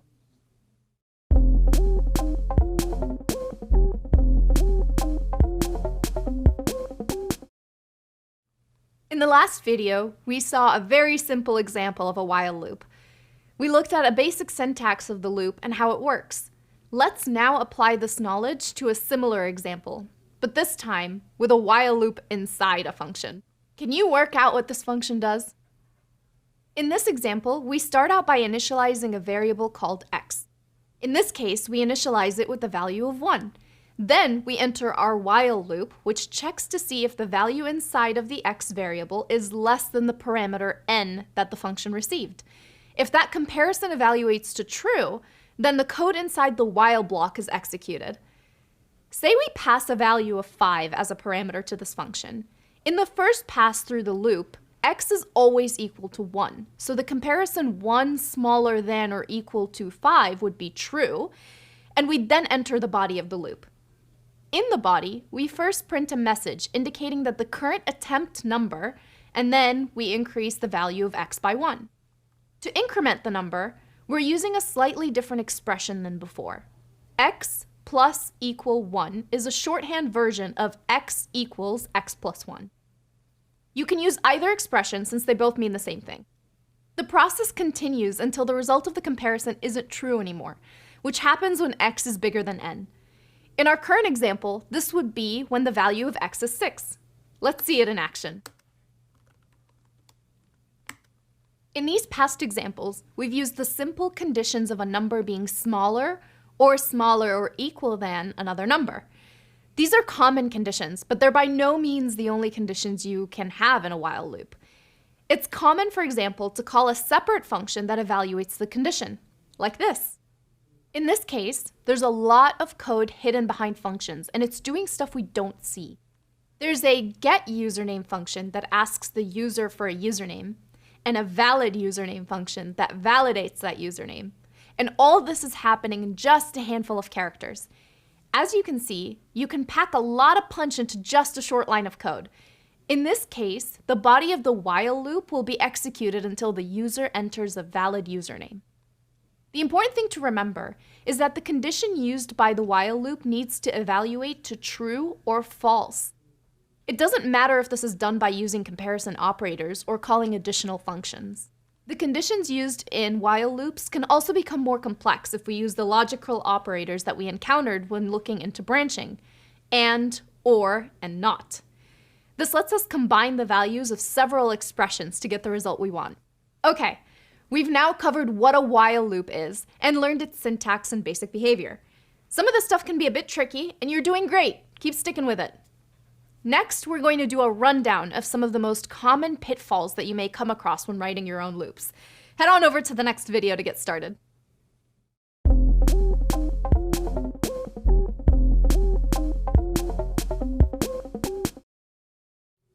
As we've called out earlier, writing loops allows us to get our computer to do repetitive work for us. Since one of the main benefits of writing scripts in IT is to save time by automating repetitive tasks, loops are super useful. So, let's make sure you avoid some of the most common mistakes people make when writing loops. One of the most common errors is forgetting to initialize variables with the right value. We've all made this mistake when starting to code. Remember how in the earlier examples we initialized our variable x to 0 in one case and to 1 in the other? When we forget to initialize a variable, two different things can happen. The first possible outcome, and the easiest to catch, is that Python might raise an error telling us that we're using a variable we haven't defined, which looks like this. As we've done with other errors we've come across, we can look at the last line to understand what's going on. This error type is a name error, and the message that comes after it says we're using an undefined variable. It's straightforward to fix. We just need to initialize the variable before using it, like this.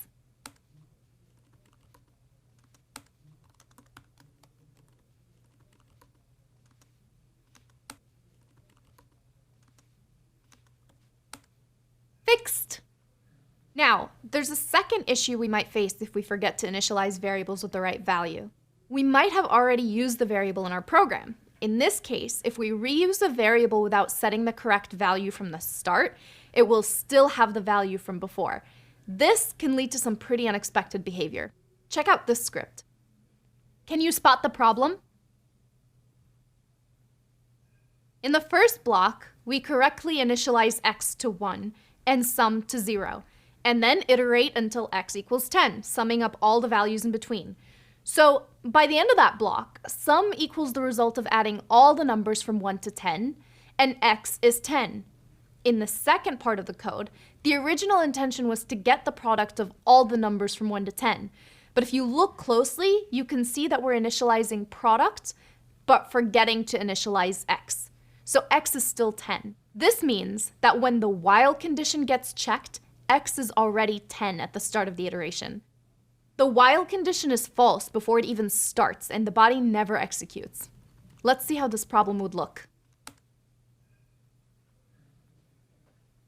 In this case, it might be harder to catch the problem because Python doesn't raise an error. The problem here is that our product variable has the wrong value.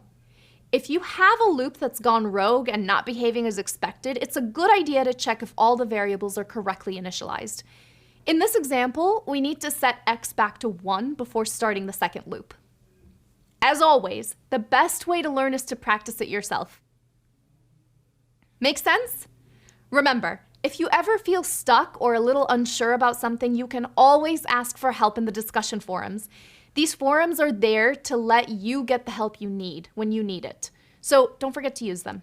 So, to recap, whenever you're writing a loop, check that you're initializing all the variables you want to use before you use them. And don't worry if you don't get it right the first time. We've all been there when learning how to code. As we've called out before, the way to master programming is to practice, practice, practice. Keep practicing until you're comfortable. And even then, it's still okay to make mistakes. So don't feel like you can't, loop back around to review and practice everything we've covered so far.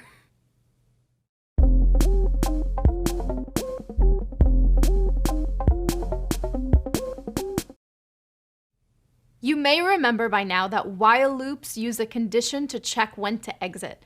The body of the while loop needs to make sure that the condition being checked will change.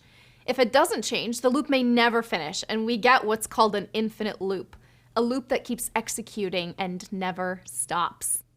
Check out this example. It uses the modulo operator that we saw a while back. This cycle will finish for positive and negative values of x. But what would happen if x was 0? The remainder of 0 divided by 2 is 0, so the condition would be true. And the result of dividing 0 by 2 would also be 0, so the value of x wouldn't change. This loop would go on forever, and so we'd get an infinite loop. If our code was called with x having the value of 0, the computer would just waste resources doing a division that would never lead to the loop stopping. The program would be stuck in an infinite loop, circling back around endlessly. And we don't want that. All that looping might make your computer dizzy. To avoid this, we need to think about what needs to happen for a loop to be successful. In this example, we said that x needs to be different than 0. So we could nest this while loop inside an if statement, just like this. With this approach, the while loop is executed only when x is not 0. Alternatively, we could add the condition directly to the loop using a logical operator, like in this example. This makes sure we only enter the body of the loop for values of x that are both different than 0 and even. Talking about infinite loop reminds me of one of the first times I used while loops myself. I wrote a script that emailed me as a way of verifying that the code worked. And while some condition was true, I forgot to exit the loop. Turns out those emails get sent faster than once per second. As you can imagine, I got about 500 emails before I realized what was going on. Infinitely grateful for that little lesson. When you're done laughing at my story, remember, when you're writing loops, it's a good idea to take a moment to consider the different values a variable can take. This helps you make sure your loop won't get stuck. If you see that your program is running forever without finishing, have a second look at your loops to check there's no infinite loop hiding somewhere in the code. While you need to watch out for infinite loops, they're not always a bad thing. Sometimes you actually want your program to execute continuously until some external condition is met. If you've used the ping utility on Linux or macOS system, or ping-t on a Windows system, you've seen an infinite loop in action. This tool will keep sending packets and printing the results to the terminal unless you send it the interrupt signal, usually pressing Ctrl-C. If you were looking at the program's source code, you'd see that it uses an infinite loop to do this, with a block of code with instructions to keep sending the packets forever. One thing to call out is it should always be possible to break the loop by sending a certain signal. In the ping example, that signal is the user pressing Ctrl-C. In other cases, it could be that the user pressed a button on a graphical application, or that another program sent a specific signal, or even that a time limit was reached. In your code, you could have an infinite loop that looks something like this. In Python, we use the break keyword, which you can see here, to signal that the current loop should stop running. We can use it not only to stop infinite loops, but also to stop a loop early if the code has already achieved what's needed. So, quick refresh. How do you avoid the most common pitfalls when writing while loops? First, remember to initialize your variables, and second, check that your loops won't run forever. Wow, all this talk of loops is making me feel a little loopy. I'm gonna have to go and lie down while you do the next practice quiz. Best of luck, and meet me over in the next video when you're done.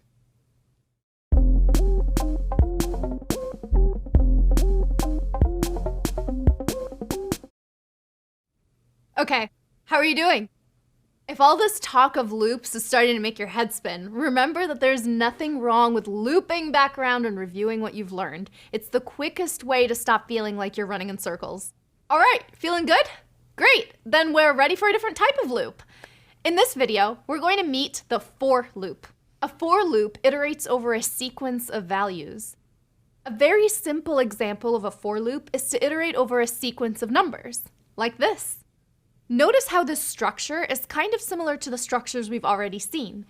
The first line indicates the distinguishing keyword. In this case, that's for, and it ends with a colon. The body of the loop is indented to the right, like we saw in the while loop, the if block, and the function definitions.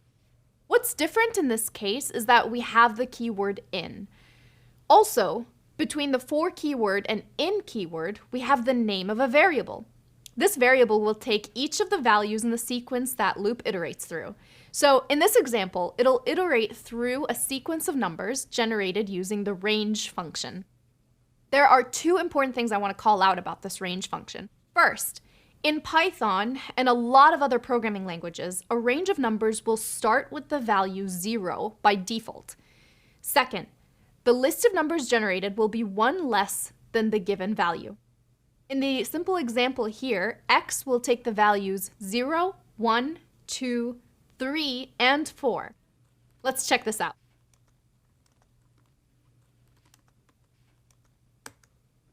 So there we have a very basic for loop. It iterates over a sequence of numbers generated by the range function.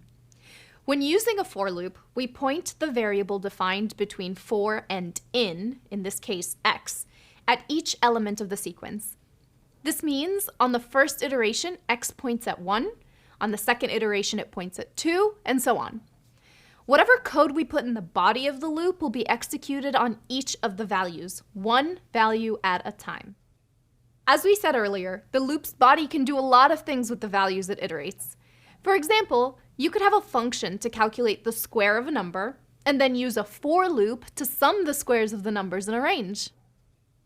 Iterating over numbers looks very similar to the while loop examples we showed before. So you may be wondering, why have two loops that look like they do the same thing? Well, the power of the for loop is that we can use it to iterate over a sequence of values of any type, not just a range of numbers. Think all the way back to our very first Python example in this course. Remember our trusty Hi Friends script? In it, we saw a for loop that iterated over a list of strings. It looked like this.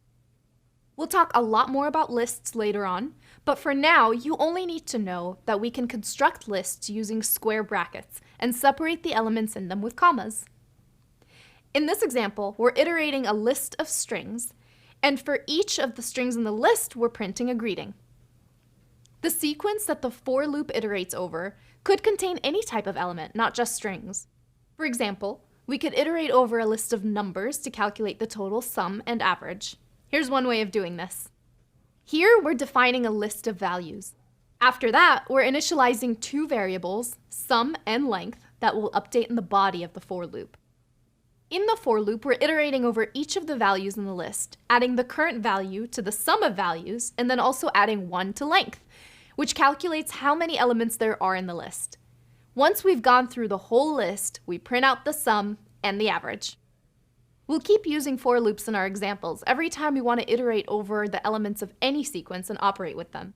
Some examples of sequences that we can iterate are the files in a directory, the lines in a file, the processes running on a machine, and there's a bunch of others.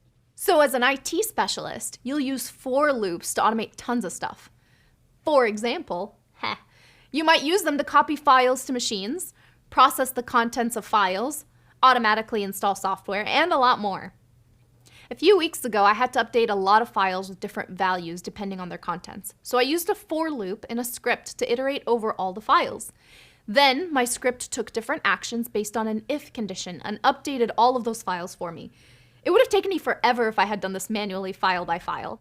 If you're wondering when you should use for loops and when you should use while loops, there's a way to tell. Use for loops when there's a sequence of elements that you want to iterate. Use while loops when you want to repeat an action until a condition changes. And if whatever you're trying to do can be done with either for or while loops, just use whichever one's your favorite. I'm more of a while gal myself, but it's totally your call. Next up, we've put together more examples to help get you more practice with for loops and discover some of the cool things you could do with them.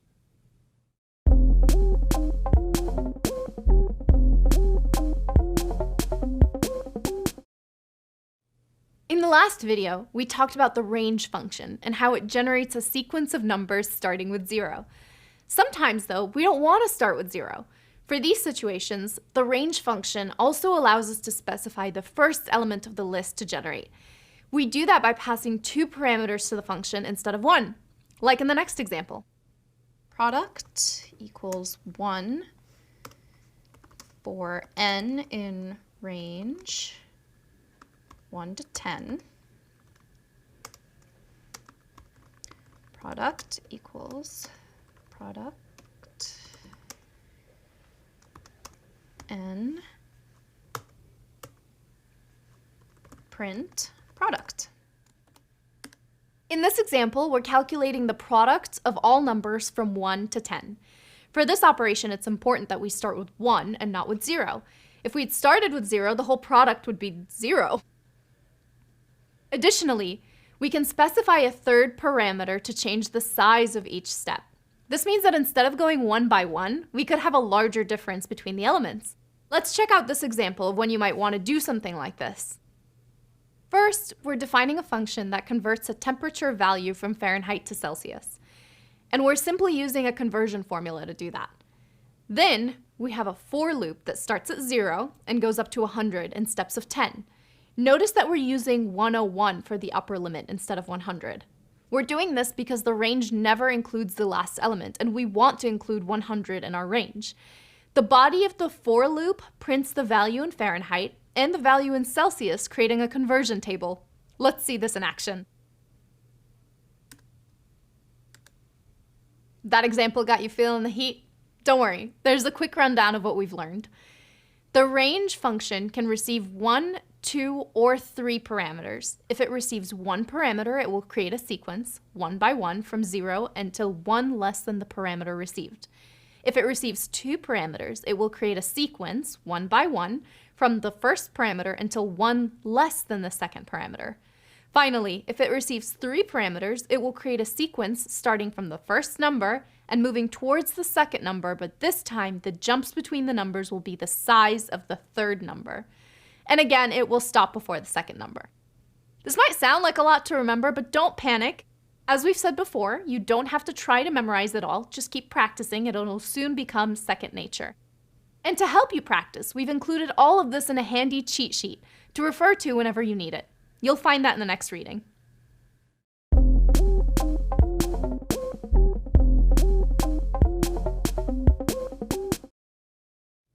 You're doing great getting your head around all these loops. I think you're ready for something a little bit more complex. We're going to explore what happens when you get loops inside of loops. Does that make your head spin? Don't worry, we're about to break it down for you with a couple of examples. Have you ever played dominoes before? There's a bunch of fun games you can play with these tiles. In case you're not familiar, each domino tile has 2 numbers represented by a collection of dots carved on each half of the tile. The numbers go from 0 to 6. Tiles can be rotated so that each combination of numbers is represented only once in a set of domino tiles. In other words, the 2-3 tile is the same as the 3-2 tile, and there's only 1 per set. Now, imagine we wanted to write a program that prints each domino tile in a set. If we take all of the tiles that have 0 on the left, we can print tiles with numbers from 0 to 6 on the right. That should be easy to do with a for loop. But what about tiles that have 1 on the left? Well, We need to skip the 1, 0 tile because that one was already printed as 0, 1. So we could print a list of tiles with 1 on the left and numbers from 1 to 6 on the right. When we look at 2, we would need to skip both 0 and 1, and so on. Are you following along? How do you think we'd write the code for this? Turning this into code means that we'd need to write 2 for loops, one inside the other. This is what we call nested for loops. Check out how this looks in Python code. For left in range 7, for right in range left 7, print, we're going to do left bracket plus str left plus pipe plus str right plus close bracket end equals space. And print. In this code, we're using a new parameter that we pass to the print function. This parameter is called end.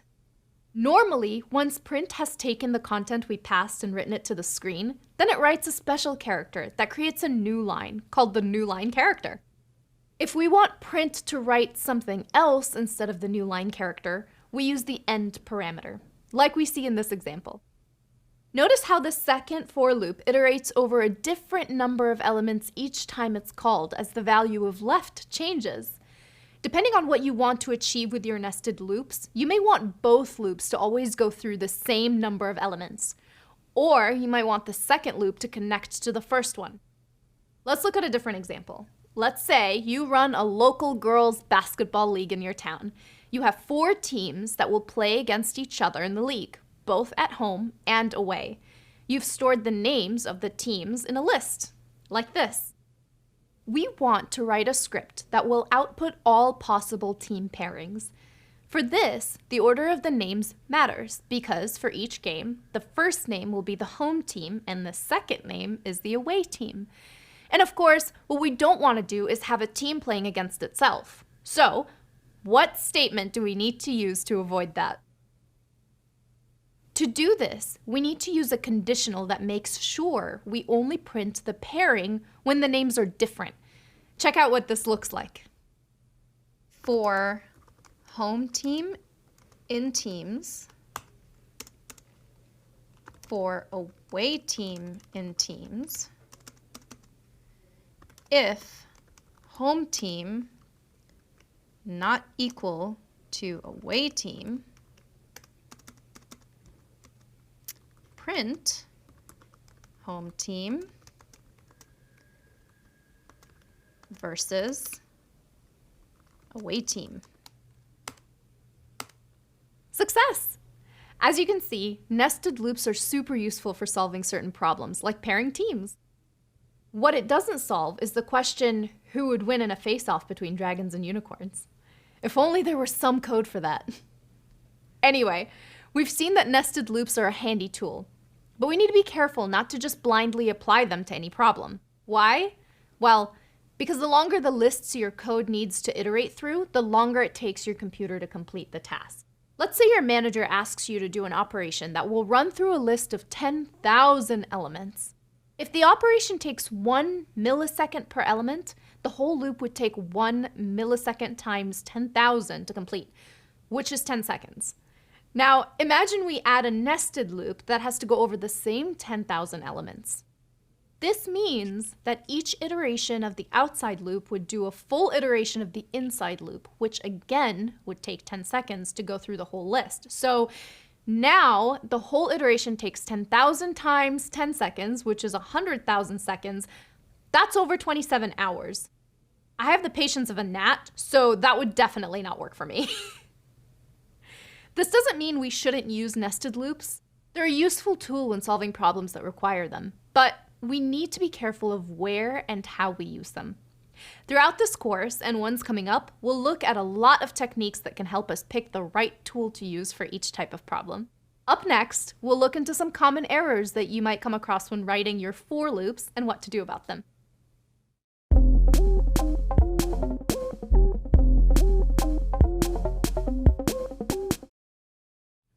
We've now seen how to write for loops, combine them with functions, nest a for loop inside a different loop, and even combine a nested loop with conditionals. Nice job, you're chugging right along. But before we're done with for loops, let's check out some common mistakes you may come across while trying this yourself. As we've called out already, for loops iterate over sequences. The interpreter will refuse to iterate over a single element. As you see here, for x in 25, print x. In this example, we're trying to iterate over the number 25. Python prints a type error telling us that integers are not iterable. There are two solutions to this problem, depending on what we're trying to do. If we want to go from 0 to 25, then we use the range function. So for x in range 25, print x. But if we're trying to iterate over a list that has 25 as the only element, then it needs to be a list. And that means writing it between square brackets. For x in list 25, print x. You might be wondering why you'd ever want to iterate over a list of one element, and that's a good question. Well, this kind of issue usually happens when you have a function with a for loop inside it, which is iterating over the elements of a list received by parameter. Say, for example, you have a function that fixes the permissions of a list of files received by parameter, and you want to call this function to fix the permissions of just one specific file. To do that, you need to pass the file as the single element of a list. Let's check this out with some code we're familiar with, our friendliest of Python examples. Hi, friends. We're going to modify it to have the greetings inside a function. We've defined a greetFriends function that receives a list by parameter and iterates over that list, greeting each friend. But what if we only want to greet one friend instead of 4? Well, we still need to define a list, but with only one element. But first, let's see what would happen if we don't do that. GreetFriends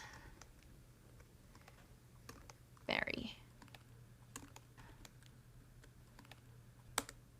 Huh, not what we expected, right? Well, what's going on here? This happens because strings are iterable. The for loop will go over each letter of the string and do the operation we asked it to do, which in this case, print a greeting. Depending on what you're trying to do, you may actually want to iterate through the letters of a string, but in this case we don't. So, to sum it up, if you get an error that a certain type isn't iterable, you need to make sure the for loop is using a sequence of elements and not just one. And if you find your code iterating through each letter of a string when you want it to do it for the whole string, you probably want to have that string be a part of a list. We've now learned how to write while loops and for loops. You might remember, for loops are best when you want to iterate over a known sequence of elements, but when you want to operate while a certain condition is true, while loops are the best choice. Next up, we've got a super useful cheat sheet for you that puts all this into one handy resource. After that, head over to the practice quiz to test your knowledge and check in on how you're doing.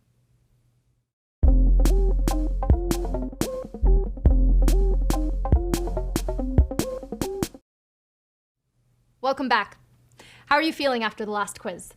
We're starting to learn some pretty cool things that we could do in our code, right? And who knew loops could be so fascinating? We've now discovered two looping techniques that we could use in Python, while loops and for loops. We use while loops when we want to do an operation repeatedly while a certain condition is true. And we use for loops when we want to iterate over the elements of a sequence. Now, we're going to check out a third technique called recursion. But before we dive in, you may have noticed that this video is marked as optional. That's because while recursion is a very common technique used in software engineering, it's not used that much in automation. Still, we think it's valuable for you to know about recursion and to have an idea of how to use it. You may see it in code written by others, or you may face a problem where recursion is the best way to solve it. So while the next few videos are marked as optional and you won't be graded on their content, it's still super valuable stuff. Of course, feel free to skip them if you'd just rather focus on concepts you'll be graded on. Let's dive in. Recursion is the repeated application of the same procedure to a smaller problem.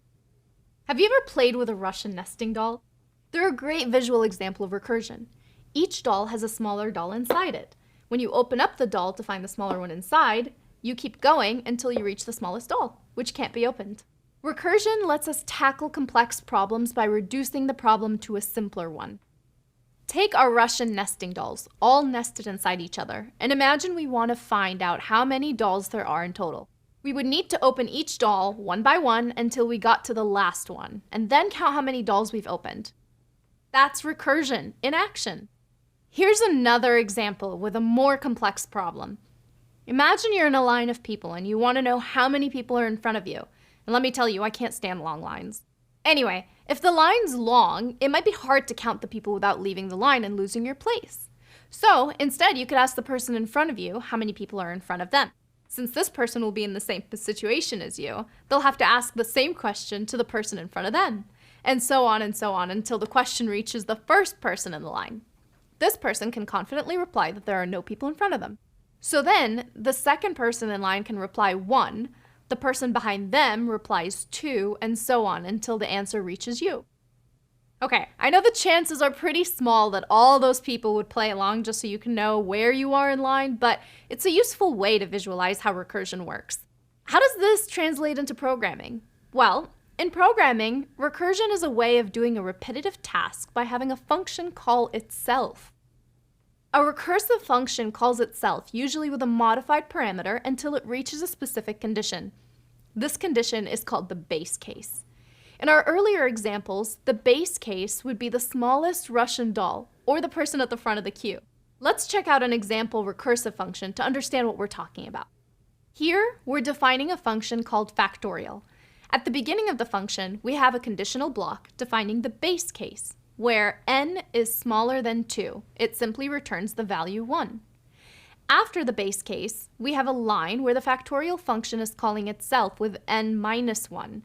This is called the recursive case. And this creates a loop. Each time the function is executed, it calls itself with a smaller number until it reaches the base case.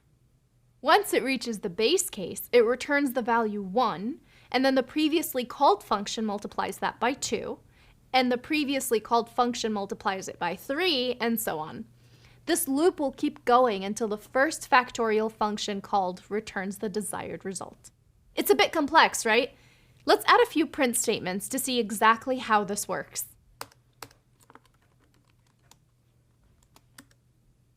So here we can see the function kept calling itself until it reached the base case. After that, each function returned the value of the previous function multiplied by n until the original function returned. Cool, huh? Next up, we're going to check out some more examples of when to use recursion and when it's best to avoid it.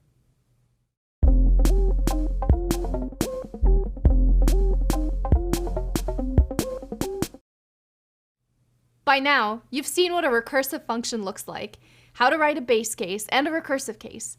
You might be wondering, why do we need recursive functions if I can just use a for or while loop? Well, solutions to some specific problems are easier to write and understand when using recursive functions.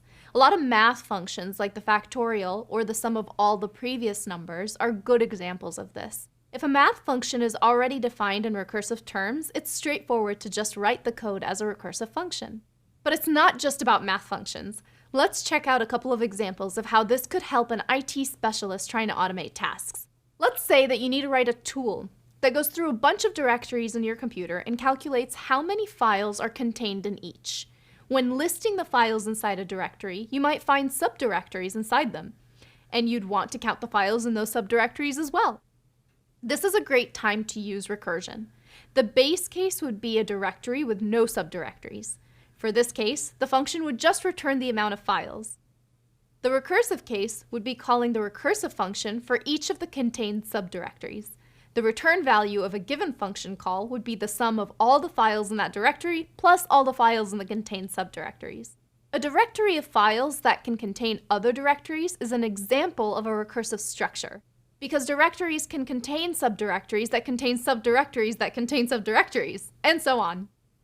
When operating over a recursive structure, it's usually easier to use recursive functions than for or while loops. Another IT-focused example of a recursive structure is anything that deals with groups of users that can contain other groups. We see this situation a lot when using administrative tools like Active Directory or LDAP. Say your group management software allows you to create groups that have both users and other groups as their members, and you want to list all human users that are part of a given group. Here, you would use a recursive function to go through the groups. The base case would be a group that only includes users, listing all of them. The recursive case would mean going through all the groups contained, listing all the users in them, and then listing any users contained in the current group.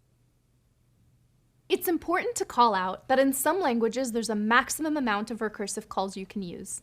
In Python, by default, you can call a recursive function 1,000 times until you reach the limit.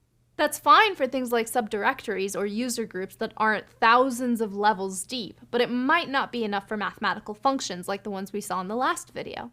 Let's go back to our factorial example from the last video and try to call it with n equals 1,000. Factorial 1,000. See that error? It's telling us that we've reached the maximum limit for recursive calls. So while you can use recursion in a bunch of different scenarios, we only recommend using it when you need to go through a recursive structure that won't reach 1,000 nested levels. All right, we've just added recursion to your growing scripting toolbox. They're ready for you whenever the situation calls for it.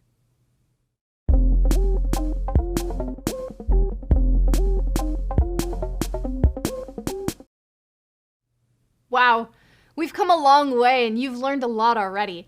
Now's a good time to stop and give yourself a big pat on the back. In this module, we've looked at ways we can use to tell a computer to do an action repetitively.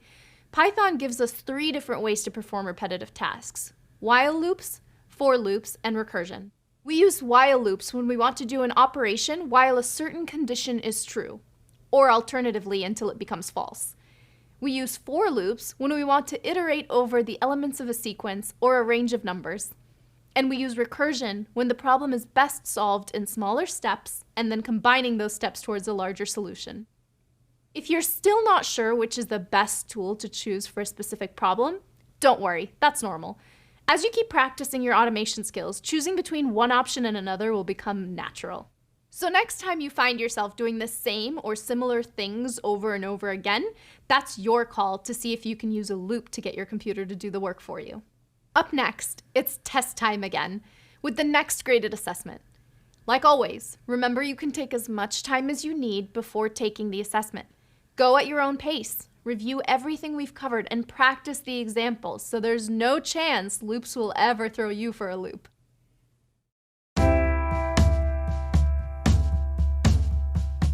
I'm the youngest of 4 siblings, and my family has always had a culture of sharing our passions with each other.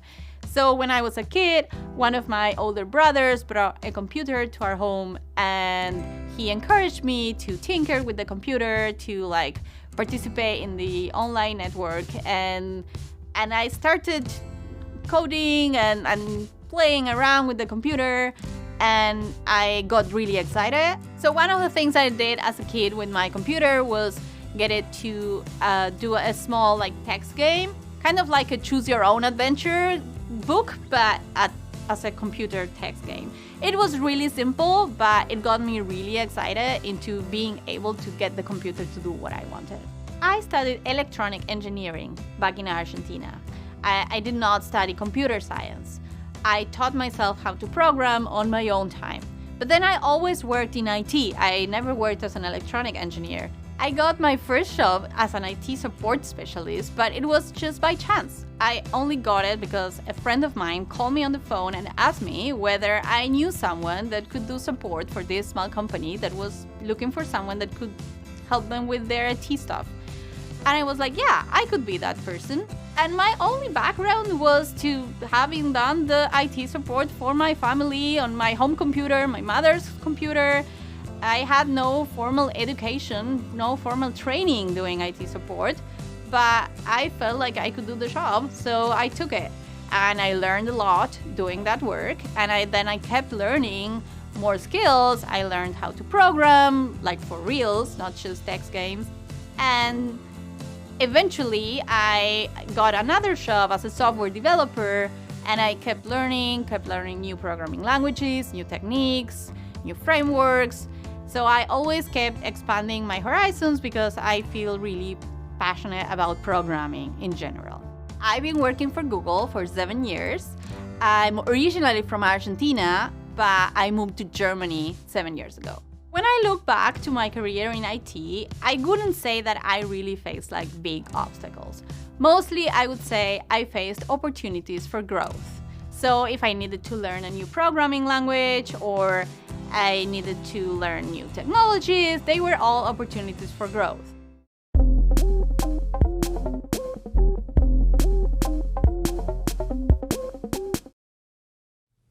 By now, we've used strings in a lot of examples, but we haven't spent time looking at them in detail yet.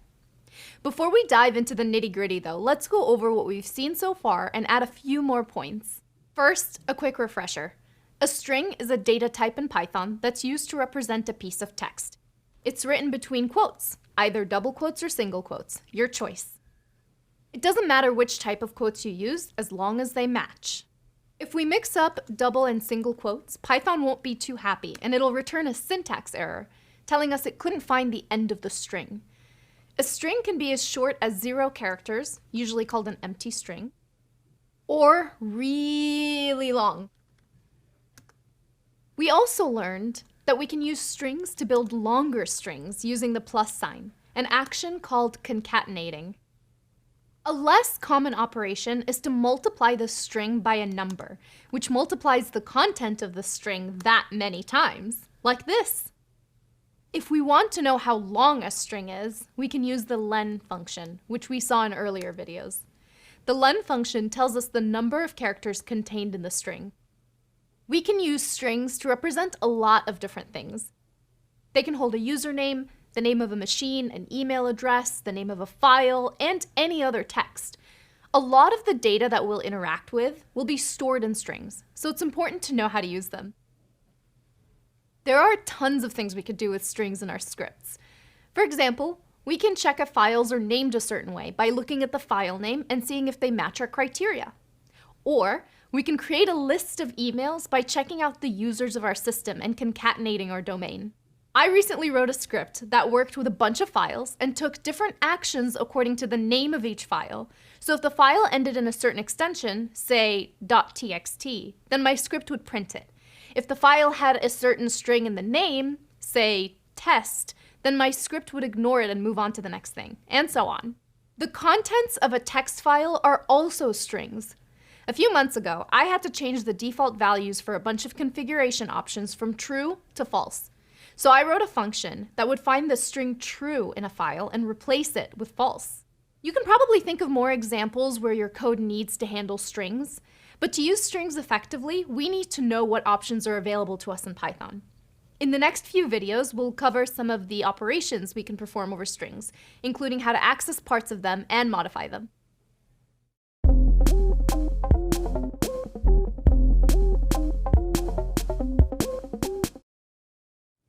When we first came across the for loop, we called out that we can iterate over a string, character by character.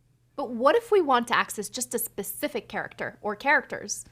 We might want to do this, for example, if we have a text that's too long to display and we want to show just a portion of it.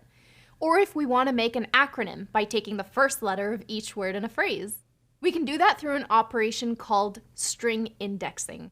This operation lets us access the character in a given position or index using square brackets and the number of the position we want, like this. This might seem confusing at first, like Python is acting up. We're asking for the first character and it's giving us the second. What gives, Python? Well, what's happening here is that Python starts counting indexes from 0, not 1, just like it does with the range function. So if we want the first character, we need to access the one at index 0. Knowing that indexes start at 0, which one do you think will be the last index in the string? It'll always be one less than the length of the string. In this case, our string has 6 characters, so the last index will be 5. Let's try it out.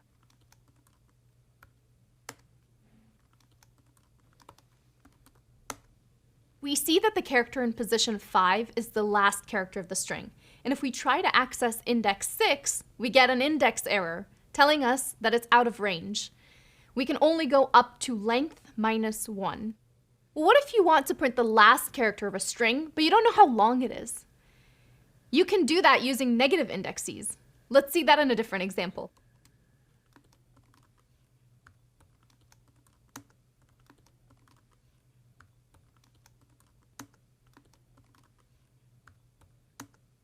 In this example, we don't know the length of the string, but it doesn't matter. Using negative indexes lets us access the positions in the string starting from the last. Nice, right? On top of accessing individual characters, we can also access a slice of a string. A slice is the portion of a string that can contain more than one character, also sometimes called a substring. We do that by creating a range using a colon as a separator. Let's see an example of this.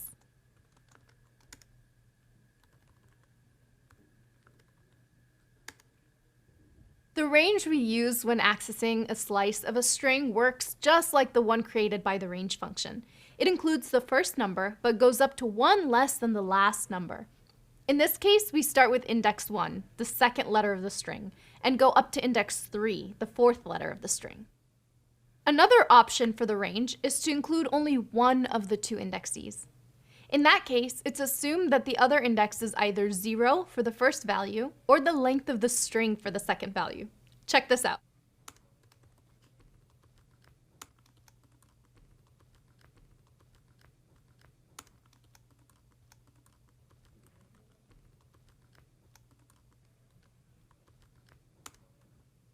Accessing the slice from nothing to 4 takes the first 4 characters of the string, indexes 0 to 3. Accessing the slice from 4 to nothing takes everything from index 4 onward. All of this indexing might seem confusing at first. Don't worry, we all took time to wrap our heads around it. Just like all the challenges we've come across so far, the key is to keep practicing until you master it. And there are a bunch of exercises ahead to help you with that. Now that we know how to select, slice, and access the parts of the string we want, we're going to learn how to modify them. That's coming up next.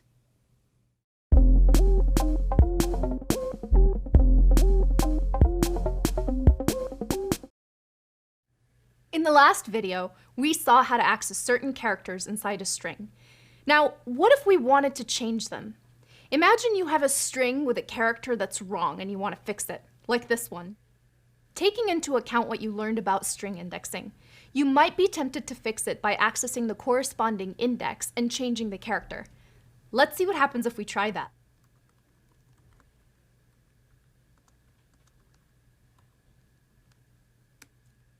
Oops, these pesky type errors, right? In this case, we're told that strings don't support item assignment. This means that we can't change individual characters because strings in Python are immutable, which is just a fancy word meaning they can't be modified. What we can do is create a new string based on the old one, like this.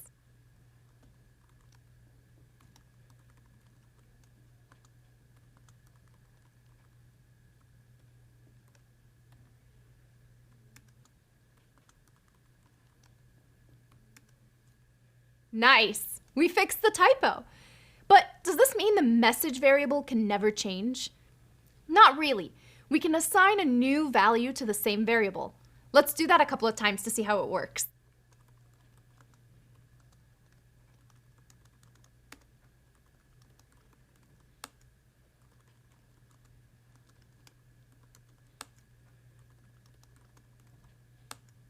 What we're doing here is giving the message variable a whole new value. We're not changing the underlying string that was assigned to it before. We're assigning a whole new string with different content. If this seems a bit complex, that's okay. You don't need to worry about this right now. We'll call this out whenever it's relevant for the program we're writing. So we figured out how to create a new message from the old one. But how are we supposed to know which character to change? Let's try something different.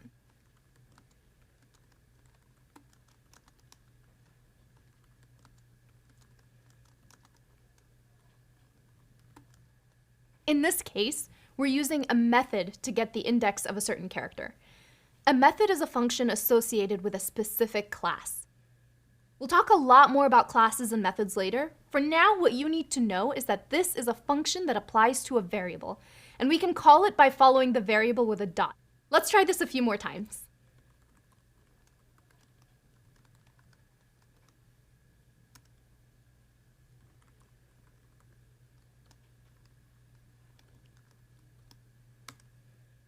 So the index method returns the index of the given substring inside the string.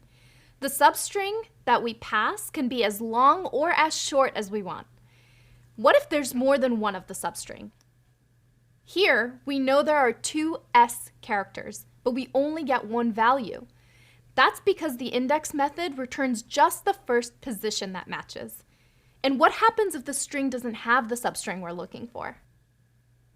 The index method can't return a number because the substring isn't there, so we get a value error instead.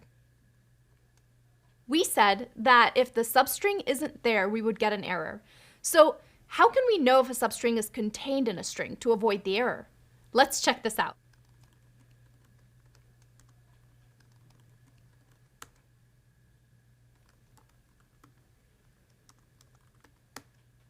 We can use the keyword in to check if a substring is contained in a string. We came across the keyword in when using for loops. In that case, it was used for iteration. Here, it's a conditional that can be either true or false. It'll be true if the substring is part of the string, and false if it's not. So here, the dragon's substring isn't part of the string, and sadly, we can't have a dragon as a pet. All right. We just covered a bunch of new things, and you're doing awesome. Let's put all this stuff together to solve a real-world problem. Imagine that your company has recently moved to using a new domain, but a lot of the company email addresses are still using the old one. You want to write a program that replaces this old domain with the new one in any outdated email addresses. The function to replace the domain would look like this. This function is a bit more complex than others, so let's go through it line by line. First, we define the replace domain function, which accepts three parameters: the email address to be checked, the old domain, and the new domain. Having all these values as parameters instead of directly in the code makes our function reusable. We aren't just changing one domain to the other. We have a function that will work with all domains. Pretty sweet! In the first line of the body of the function, we check if the concatenation of the @ sign and the old domain are contained in the email address using the keyword in. We check this to make sure the email has old domain on the portion that comes after the @ sign. If the condition is true, the email address needs to be updated. To do that, we first find out the index where the old domain, including the @ sign, starts. We know that this index will be a valid number because we've already checked that the substring was present. So, using this index, we create the new email. This is a string that contains the first portion of the old email up until the index we had calculated, followed by the @ sign and the new domain. Finally, we return this new email. If the email didn't contain the new domain, then we can just return it, which is what we do in the last line. Wow, that was a really complex function with a lot of new things in it, so don't worry if you're finding it a bit tricky.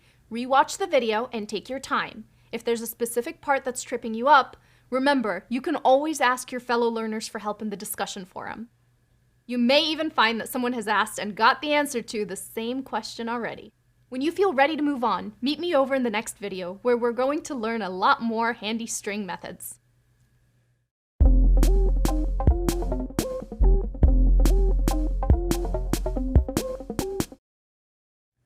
We said earlier that we had a lot of new exciting concepts coming up.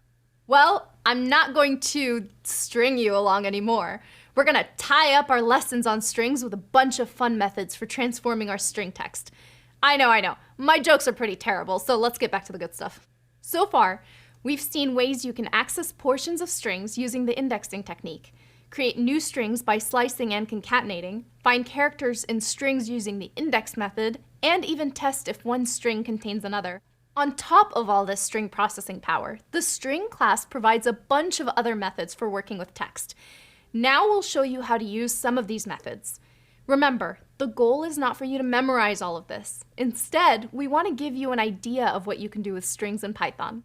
Some string methods let you perform transformations or formatting on the string text, like upper and its opposite, lower. These methods are really useful when you're handling user input. Let's say you wanted to check if the user answered yes to a question. How would you know if the user typed it using upper or lowercase? You don't need to. You just transform the answer to the case you want. Like this example.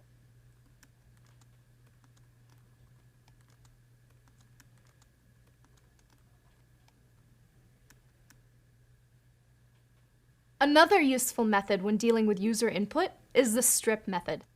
This method will get rid of surrounding spaces in the string. If we ask the user for an answer, we usually don't care about any surrounding spaces, so it's a good idea to use the strip method to get rid of any white space. This means that strip doesn't just remove spaces, it also removes tabs and newline characters, which are all characters we don't usually want in user-provided strings. There are two more versions of this method, lstrip and rstrip, to get rid of the white space characters just to the left or to the right of the string instead of both sides. Other methods give you information about the string itself. The method count returns how many times a given substring appears within a string. The method ends with returns whether the string ends with a certain substring.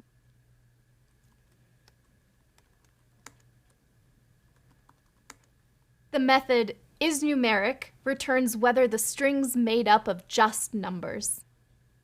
Adding to that, if we have a string that is numeric, we can use the int function to convert it to an actual number. In earlier videos, we showed that we can concatenate strings using the plus sign. The join method can also be used for concatenating.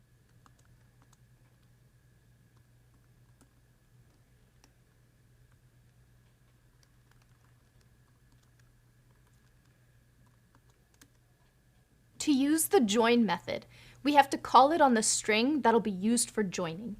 In this case, we're using a string with a space in it. The method receives a list of strings and returns one string with each of the strings joined by the initial string. Let's check out another example.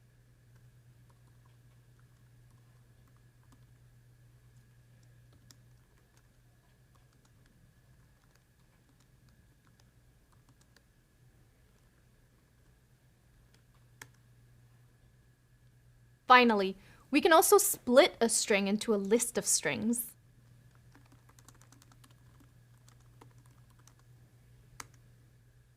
The split method returns a list of all the words in the initial string, and it automatically splits by any white space. It can optionally take a parameter and split the strings by another character, like a comma or a dot. Are you starting to see how these string methods could be useful in your IT job? Okay, so we've just learned a bunch of new methods, but there are tons more that you can use on strings. We've included a list with the ones we talked about and some new ones in the next cheat sheet. You'll also find a link to the full Python documentation there, which gives you all the info on each available method. As we've said before, don't worry about trying to memorize everything. You'll pick these concepts up with practice, and the documentation is always there if you need it. All right, last up in our string of string videos, we're going to check out how to format strings.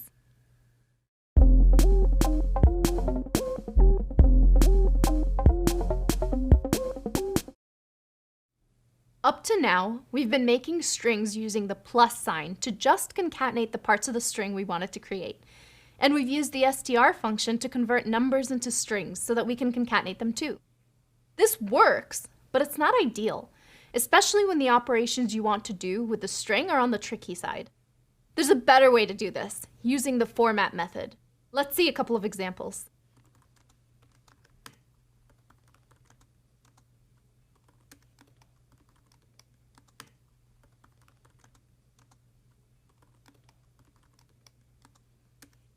In this example, we have two variables, name and number. We generate a string that has those variables in it by using the curly brackets placeholder to show where the variables should be written. We then pass the variables as a parameter to the format method. See how it doesn't matter that name is a string and number is an integer? The format method deals with that, so we don't have to. Pretty neat, right? The curly brackets aren't always empty. By using certain expressions inside those brackets, we can take advantage of the full power of the format expression. Heads up, this can get complex fast. If at any point you get confused, don't panic. You only really need to understand the basic usage of the format method we just saw. One of the things we can put inside the curly brackets is the name of the variable we want in that position to make the whole string more readable. This is particularly relevant when the text can get rewritten or translated and the variables might switch places. In our earlier example, we could rewrite the message to make the variables appear in a different order. In that case, we'd need to pass the parameters to format in a slightly different way.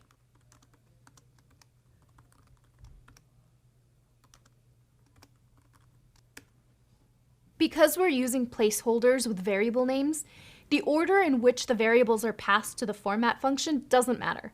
But for this to work, we need to set the names we're going to use and assign a value to them inside the parameters to format.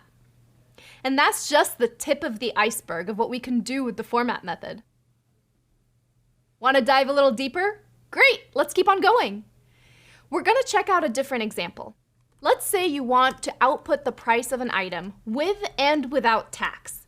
Depending on what the tax rate is, the number might be a long number with a bunch of decimals. So if something costs $7.5 without tax and the tax rate is 9%, the price with tax would be $8.175. First off, ouch. And also, since there's no such thing as half a penny anymore, that number doesn't make sense. So to fix this, we can make the format function print only 2 decimals, like this.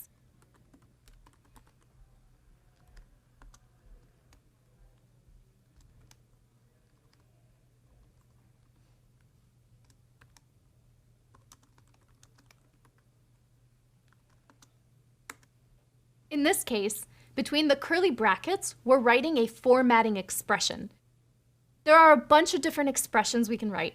These expressions are needed when we want to tell Python to format our values in a way that's different from the default.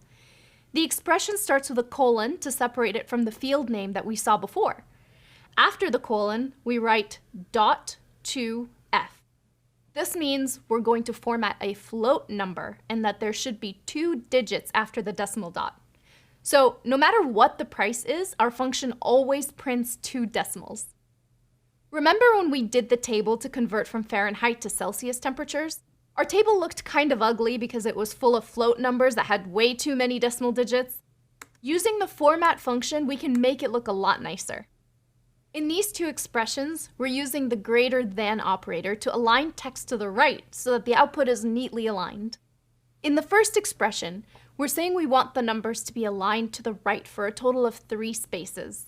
In the second expression, we're saying we want the number to always have exactly 2 decimal places, and we want to align it to the right at 6 spaces. We can use string formatting like this to make the output of our program look nice, and also to generate useful logging and debugging messages.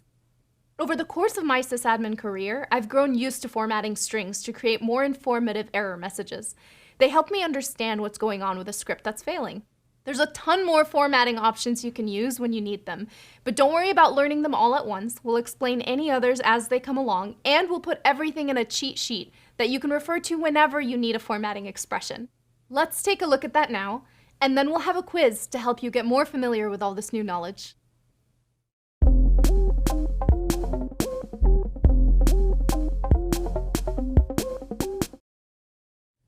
Welcome back, and congratulations on getting this far.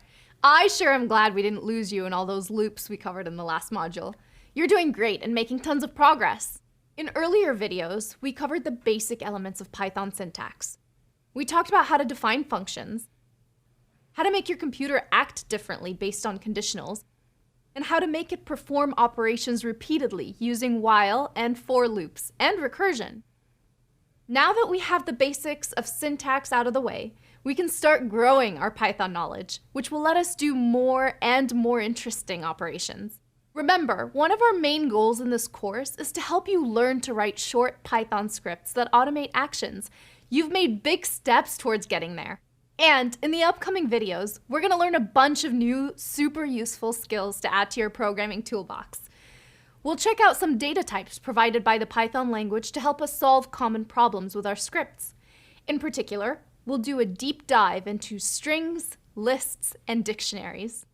Heads up, while we've used strings in our scripts already, we barely scratched the surface of all the things we can do with them in Python. We also ran into a few lists in some examples, but there's a lot more of them we haven't seen yet. And dictionaries are a whole new data type for us to dig our teeth into. These are all data types, or data structures, that are super flexible. We're going to use them to write all kinds of scripts in Python. So it's a good idea to spend some time getting to know them and learning when to use them and how to make the most out of them. We've got a lot of new and exciting concepts to discover, so let's get right to it.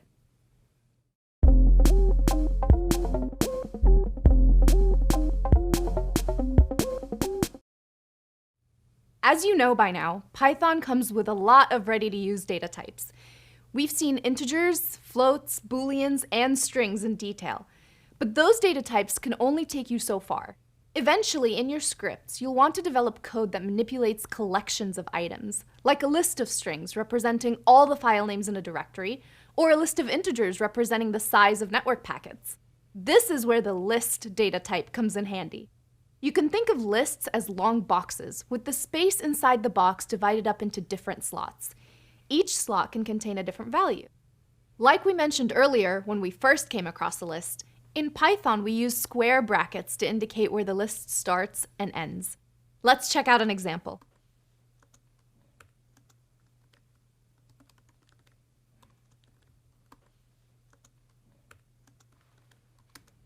Here, we've created a new variable called x and set its contents to be a list of strings. We can check the type of x using the type function we saw a little while ago. Nice! Python tells us this is a list. In the same way we've done with other variables, we can show the contents of the whole list using the print function. The length of the list is how many elements it has. To get that value, we'll use the same len function we used for strings. That's right, our list has 4 elements. When calling len for the list, it doesn't matter how long each string is on its own. What matters is how many elements the list has. To check if a list contains a certain element, you can use the keyword in, like in these examples.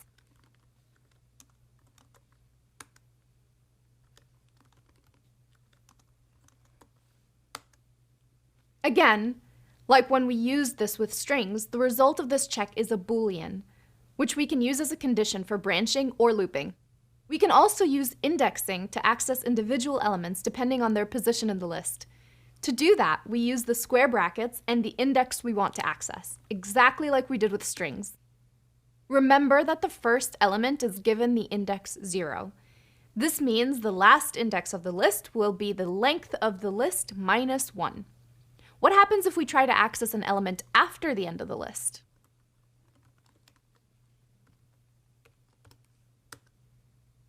You might have seen this coming. We get an index error. We can't go over the end of the list. Remember that because list indexes start at 0, accessing the item at index 4 means we're trying to access the 5th element in the list. There are only 4 elements, so we're out of range if we try to access the index number 4. Does this seem a bit confusing? If it does, this visualization might help you out. As you can see, index 4 doesn't point at anything since there's no slot 4 in our list. As with strings, we can also use indexes to create a slice of the list. For this, we use ranges of 2 numbers separated by a colon. Again, the second element isn't included in the slice, so the range goes to the second index minus 1. Here, we start at index 1 and go up to 1 less than 3, which is 2. We can also leave out one of the range indexes empty. The first value defaults to 0 and the second value to the length of the list. Make sense? If all this sounds really familiar to what we said about strings, then this course is working as intended. That's because strings and lists are very similar data types. In Python, strings and lists are both examples of sequences.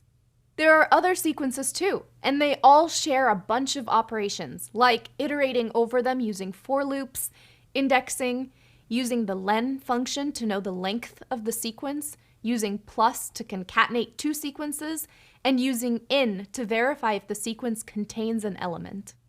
So this is great news. While understanding indexing is hard, once you know it for one data type, you've pretty much mastered it for every data type. So you actually know way more than you thought. Wow, now we're really cooking. Next up, we're going to look at some more list operations, this time actually specific to lists.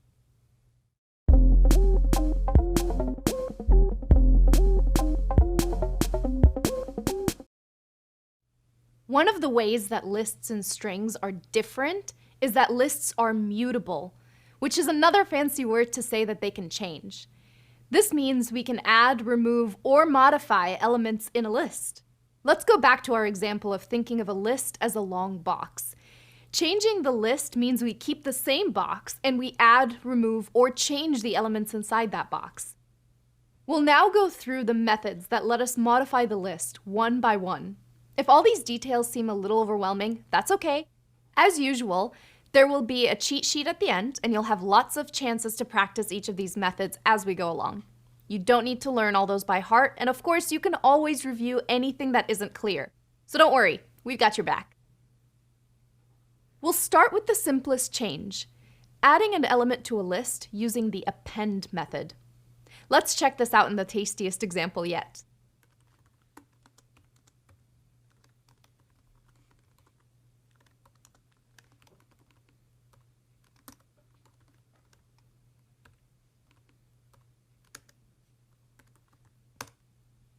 The append method adds a new element at the end of the list. It doesn't matter how long the list is, the element always gets added to the end. You could start with an empty list and add all of its items using append. If you want to insert an element in a different position instead of at the end, you can use the insert method.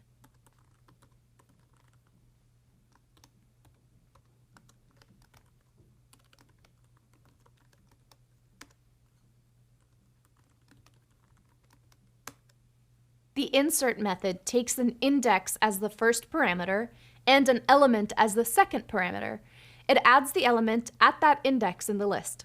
To add it as the first element, we use index 0, and we can use any other number. What happens if we use a number larger than the length of the list?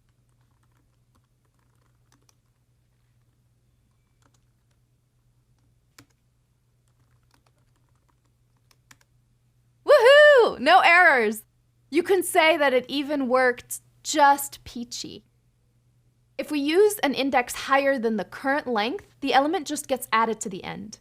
You can pass any number to insert, but usually you either add at the beginning using insert at the 0 index or at the end using append. We can also remove elements from the list. We can do it using the value of the element we want to remove. Can you guess what method we would use? You got it! Use the remove method.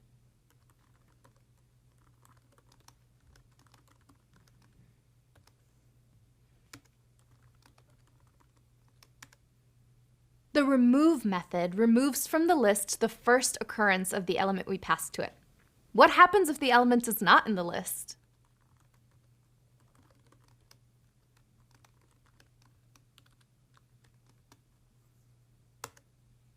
Oof! That went pear-shaped. We got a value error telling us the element isn't in the list. Another way we can remove elements is by using the pop method, which receives an index.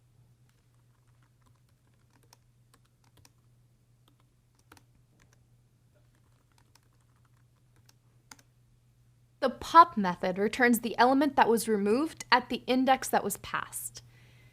And the last way to modify the contents of a list is to change an item by assigning something else to that position, like this.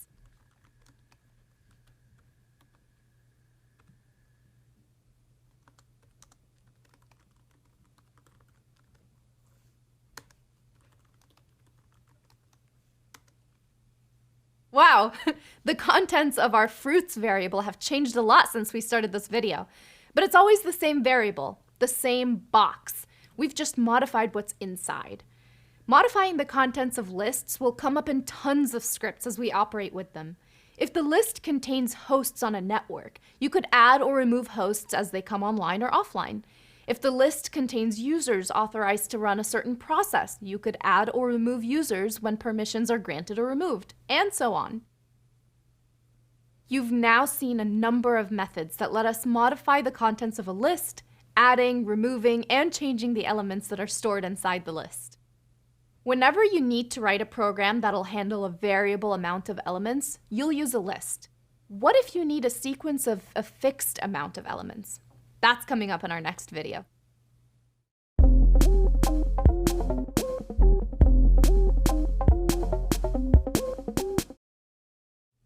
As we called out before, there are a number of data types in Python that are all sequences. Strings are sequences of characters and are immutable. Lists are sequences of elements of any type and are mutable. A third data type that's a sequence and also closely related to lists is the tuple. Tuples are sequences of elements of any type that are immutable. We write tuples in parentheses instead of square brackets. You might be wondering, why do we even need another sequence type? Weren't lists great? Yes, lists are great. They can hold any number of elements, and we can add, remove, and modify their contents as much as we want. But there are cases when we want to make sure an element in a certain position or index refers to one specific thing and won't change. In these situations, lists won't help us. Thanks for nothing, lists.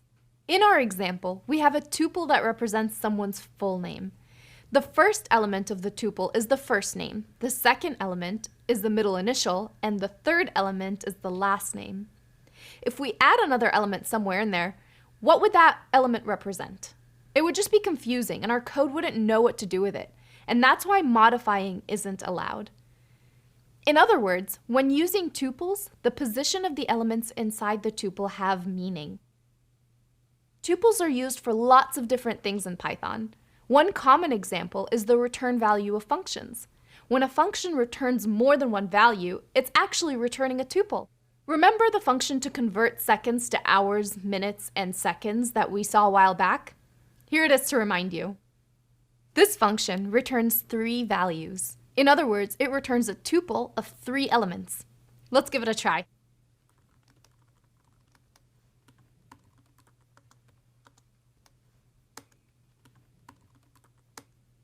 We see the result as a tuple. What if we print it? We see that it has the 3 elements we expect it to have. And remember, since this is a tuple, the order matters. The first element represents the hours, the second one represents the minutes, and the third represents the seconds. One interesting thing we can do with tuples is unpack them. This means that we can turn a tuple of 3 elements into 3 separate variables. And because the order won't change, we know what those variables represent. Like this.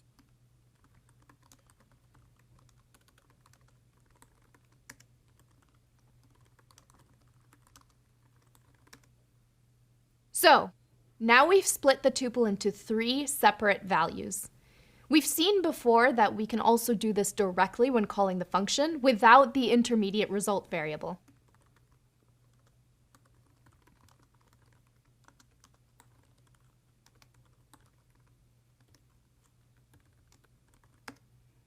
In Python, it's really common to use tuples to represent data that has more than one value and that needs to be kept together.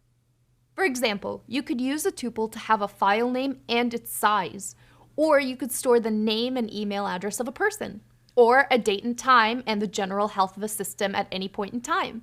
Can you see how these different data types could help you automate some of your IT work? Pretty cool, right? Knowing when to use tuples and when to use lists can seem a little fuzzy at first, but don't worry, it'll get clearer as we tackle more examples.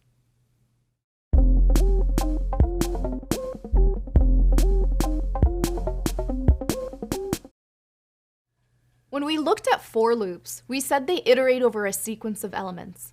One of the examples we checked out was iterating over a list. Let's take a little trip to the zoo to see this in action. Okay, so we will make a list of animals. So, animals equals, and since we're making a list, we'll start with a bracket, and we'll add lion, zebra, dolphin, and monkey, and end the list with another bracket. Chars equals 0, and we'll start a loop. For animal in animals, 2 spaces, chars, plus equals length of animals.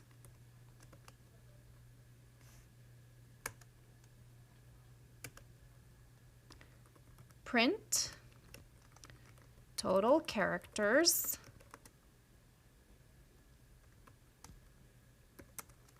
average length dot format chars length animals. In this code, we're iterating over a list of strings. For each of the strings, we get its length and add it to the total amount of characters. At the end, we print the total and the average, which we get by dividing the total by the length of the list. You can see we're using the len function twice, once to get the length of the string, and then again to get the amount of elements in the list. What if you wanted to know the index of an element while going through the list? You could use the range function and then use indexing to access the elements at the index that range returned. You could use a range function and then use indexing to access the elements at the index that range just returned. Or you could just use the enumerate function. Winners equals, we'll make a list, Ashley, Dylan, and Reese, and close the list. For index, person, in, enumerate, winners, print, curly brackets, dash, curly brackets, dot, format, index, plus 1, person. The enumerate function returns a tuple for each element in the list. The first value in the tuple is the index of the element in the sequence. The second value in the tuple is the element in the sequence. You're the real winner with the enumerate function. It does all the work for you. Pretty useful, right? Let's use all of this now to solve a slightly more interesting problem. Say you have a list of tuples containing 2 strings each. The first string is an email address, and the second is the full name of the person with that email address. You want to write a function that creates a new list containing 1 string per person, including their name and the email address between angled brackets, the format usually used in emails, like this. So, what do we need to do? We'll start by defining a function that receives a list of people. Def full emails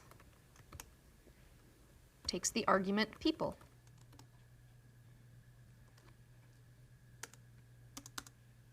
Remember, people is a list of tuples where the first element is the email address and the second one is the full name. So, in our function, we'll first create the variable that we'll use as a return value, which will be a list, and we'll call it result. Result equals empty list. We'll then iterate over the list of people. We know this list contains tuples of 2 strings each, so we'll unpack the values directly when iterating in variables that we'll call email and name. For email and name in people, now our result variable is a list and it should contain strings. So we'll append the resulting string to the results list. Result.append. the string that we'll append will be formatted in the way we want. To do that, we'll use the format method with the two variables of our iteration. So curly brackets, dot format, name, and email.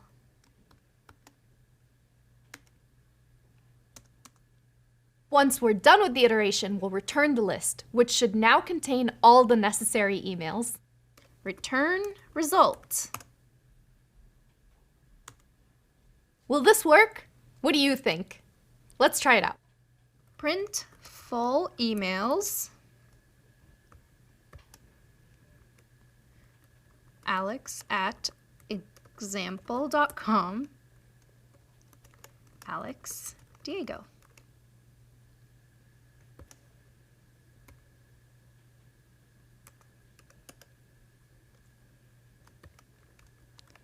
Shay@example.com is the email, and we'll call Shay Brand as the name.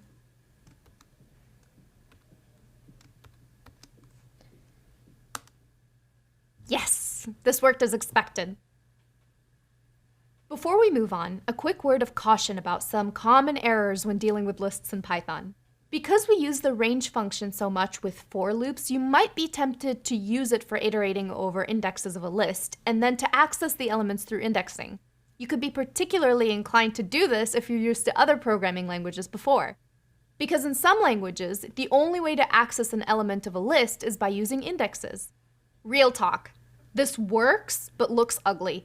It's more idiomatic in Python to iterate through the elements of the list directly, or using enumerate when you need the indexes, like we've done so far. There are some specific cases that do require us to iterate over the indexes. For example, when we're trying to modify the elements of the list we're iterating. By the way, if you're iterating through a list and you want to modify it at the same time, you need to be very careful. If you remove elements from the list while iterating, you're likely to end up with an unexpected result. In this case, it might be better to use a copy of the list instead. We've now seen a bunch of different things we can do with lists, and hopefully you're starting to see how they can be a very powerful tool in your IT specialist toolkit. Next up, we're going to learn a powerful technique for creating lists.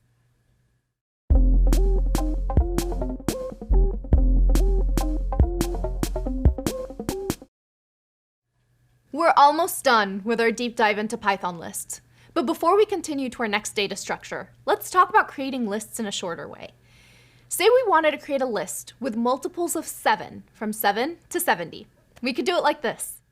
So we create a list called multiples. Then, for x in range 1 to 11, multiples.append x times 7.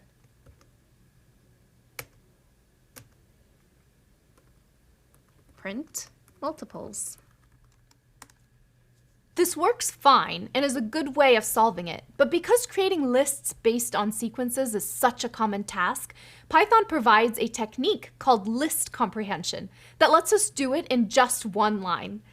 This is how we would do the same with list comprehension. Multiples equals, we'll start the list, x times 7 for x in range 1 to 11, and close the list. Print multiples. It should be the same. List comprehensions let us create new lists based on sequences or ranges. So we can use this technique whenever we want to create a list based on a range, like in this example, or based on the contents of a list, a tuple, a string, or any other Python sequence. The syntax tries to copy how you would express these concepts with natural language, although it can still be confusing sometimes. Let's check out a different example. Say we have a list of strings with the names of programming languages, like this one. And we want to generate a list of the lengths of the strings. We could iterate over the list and add them using append like we did before, or we could use a list comprehension like this. Lengths equals len language for language in languages. Print lengths. List comprehensions also let us use a conditional clause. Say we wanted all the numbers that are divisible by 3 between 0 and 100. We could create a list like this. Z equals, open list, x for x in range 0 to 101 if x modulo 3 equals 0. Print Z. In this case, we just want the element x to be a part of the list, but we only want the numbers where the remainder of the division by 3 is 0.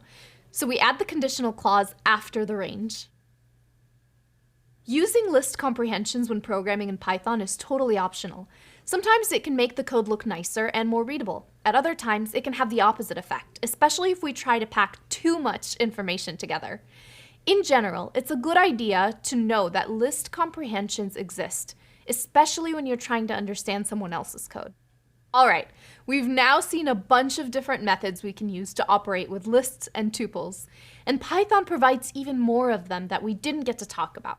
In our next reading, you'll find a list of the most common operations and links to the official documentation in case you want to learn more. After the reading, you can practice your new skills in the next quiz.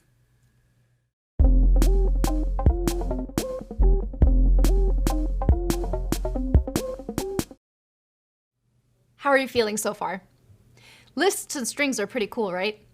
These tools let us do a ton of neat stuff in our code, so they can be super fun to experiment with.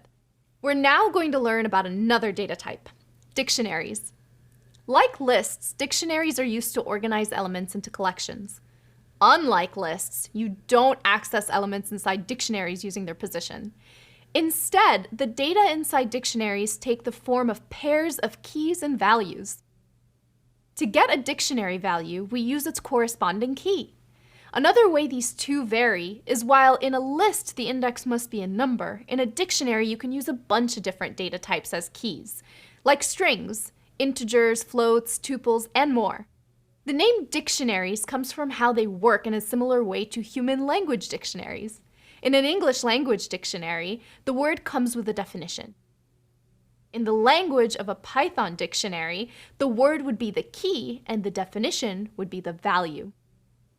Make sense? Let's check out an example. You can create an empty dictionary in a similar way to creating an empty list, except instead of square brackets, dictionaries use curly brackets to define their content. Once again, we can use the type function to check that the variable we've just created is a dictionary. X equals, open brackets, type X. Creating initialized dictionaries isn't too different from the syntax we used in earlier videos to create initialized lists or tuples. But instead of a series of slots with values in them, we have a series of keys that point at values. Okay, let's check out an example dictionary. We'll call it file counts equals, and then open bracket, JPEG 10, text 14, CSV 2, and PY 23. Print file counts. In this file counts dictionary, we've stored keys that are strings, like JPEG, that point at integer values like 10. When creating the dictionary, we use colons in between the key and the value and separate each pair by commas. In a dictionary, it's perfectly fine to mix and match the data types of keys and values like this, and can be very useful. In this example, we're using a dictionary to store the number of files corresponding to each extension. It makes sense to encode the file extension formatting in a string, while it's natural to represent a count as an integer number. Let's say you want to find out how many text files there are in the dictionary. To do this, you would use the key txt to access its associated value. The syntax to do this may look familiar, since we use something similar in our examples of indexing strings, lists, and tuples. File counts, open bracket, txt. You can also use the in keyword to check if a key is contained in a dictionary. Let's try a couple of keys. JPEG in file counts, true. HTML in file counts, false. Dictionaries are mutable. You might remember what mutable means from an earlier video. That's right, it means we can add, remove, and replace entries. To add an entry in a dictionary, just use the square brackets to create the key and assign a new value to it. Let's add a file count of 8 for a new CFG file extension in our dictionary. File counts, open bracket, add CFG, close bracket, equals 8, and then print file counts. Oh, this brings up an interesting point about dictionaries. What do you think will happen if we try to add a key that already exists in the dictionary? File counts, open bracket, CSV, close bracket, equals 17. Print file counts.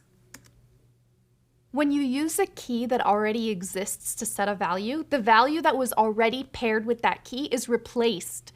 As you can see in this example, the value associated with the CSV key used to be 2, but it's now 17. The keys inside of a dictionary are unique. If we try to store 2 different values for the same key, we'll just replace one with the other. Last off, we can delete elements from a dictionary with the del keyword by passing the dictionary and the key to the element as if we were trying to access it.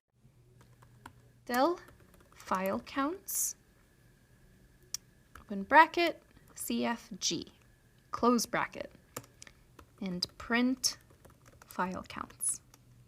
What do you think? Dictionaries seem pretty useful, right?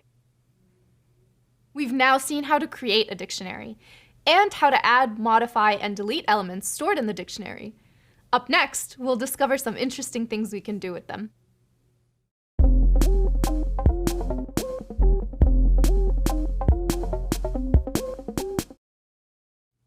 It probably won't come as a surprise that, just like with strings, lists, and tuples, you can use for loops to iterate through the contents of a dictionary. Let's see how this looks in action. So file counts equals, open bracket, JPEG 10, comma, TXT 14, comma, CSV 2, comma, PY 23, and then close bracket. And then for extension in file counts, 2 spaces, print extension. So if you use a dictionary in a for loop, the iteration variable will go through the keys in the dictionary.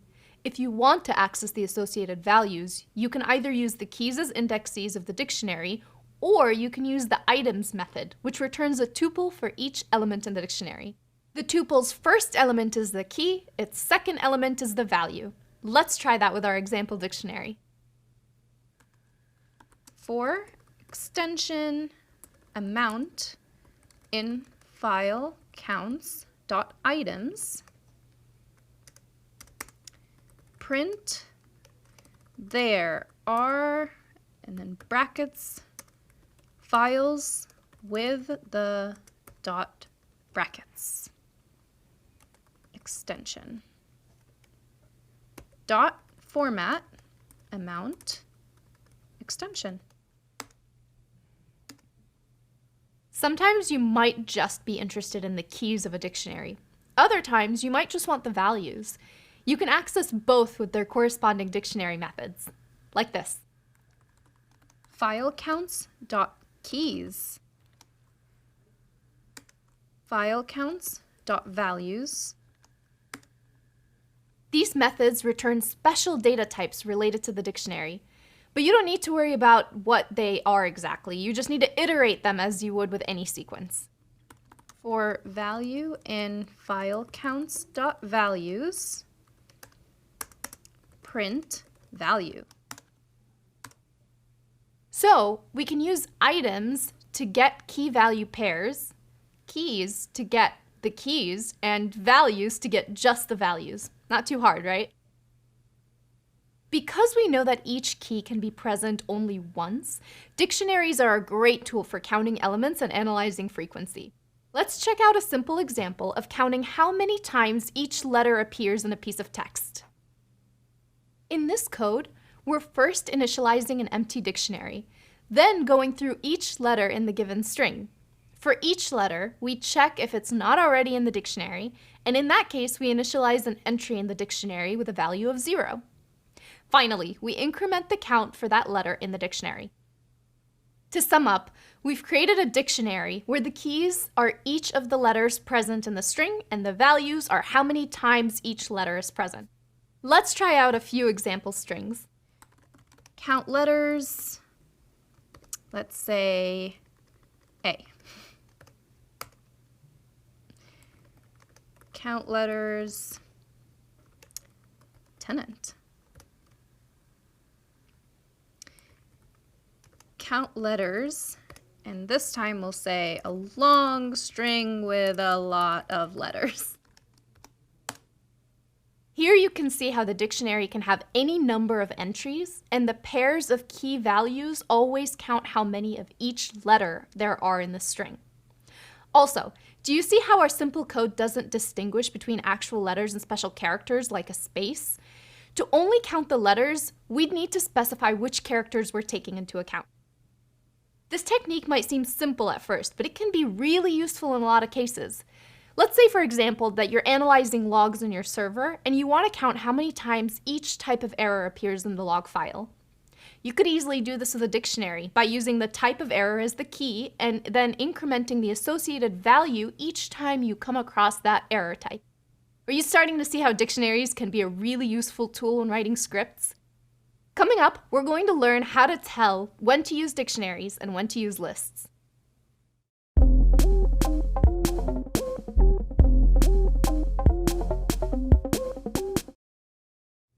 Dictionaries and lists are both really useful, and each have strengths in different situations. So when is it best to use a list, and when's a dictionary the way to go? Think about the kind of information you can represent in each data structure. If you've got a list of information you'd like to collect and use in your script, then a list is probably the right approach. For example, if you want to store a series of IP addresses to ping, you could put them all into a list and iterate over them. Or if you had a list of host names and their corresponding IP addresses, you might want to pair them as key values in a dictionary. Because of the way dictionaries work, it's super easy and fast to search for an element in them. Let's say you have a dictionary that has usernames as keys and the groups they belong to as values. It doesn't matter if you have 10 users or 10,000 users. Accessing the entry for a given user will take the same time. Amazing! But this isn't true for lists. If you've got a list of 10 elements and you need to check if one element is in the list, it'll be a very fast check. But if your list has 10,000 elements, it'll take significantly longer to check if the element you're looking for is there. So, in general, you want to use dictionaries when you plan on searching for a specific element. Another interesting difference is the types of values that we can store in lists and dictionaries. In lists, you can store any data type. In dictionaries, we can store any data type for the values, but the keys are restricted to specific types. The reasoning behind which types are allowed can get complex, and we don't want to bog you down with unnecessary details. So as a rule of thumb, you can use any immutable data type, numbers, booleans, strings, and tuples as dictionary keys, but you can't use lists or dictionaries for that. On the flip side, like we said, the values associated with keys can be any type, including lists or even other dictionaries. You can use them to represent more complex data structures, like directory trees in a file system. There's a ton of different key value pairs that we need to work with in system administration. So I use dictionaries all the time. They're especially useful with large data sets when I need to write a script that gets specific keys out of it to manipulate or modify the associated value. But it doesn't always need to be that serious. One time, just for fun, I wanted to be able to look up which Disney villain is associated with each protagonist. So I created a dictionary that stores a key like Snow White with the value Evil Queen. Pretty good, right? Mirror, mirror on my screen, who's the best coder you've ever seen? There are even more data types available that we haven't checked out yet. One of these data types is a set, which is a bit like a cross between a list and a dictionary. A set is used when you want to store a bunch of elements and be certain that they're only present once. Elements of a set must also be immutable. You can think of this as the keys of a dictionary with no associated values. Or you could see it as a list where what matters isn't the order of the elements, but whether an element is in the list or not. Wow, we've covered a lot and we've still only scratched the surface of what dictionaries can do in your scripts. As you progress in your IT career, you'll come across a lot of situations where a dictionary is the easiest way to organize your data. If you're interested, you can learn more about dictionaries in the official documentation. You'll find links to this in the next reading.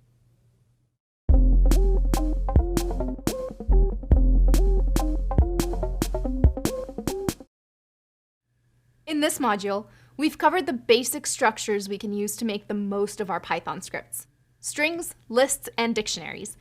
And we've also called out a couple of associated data types like tuples and sets.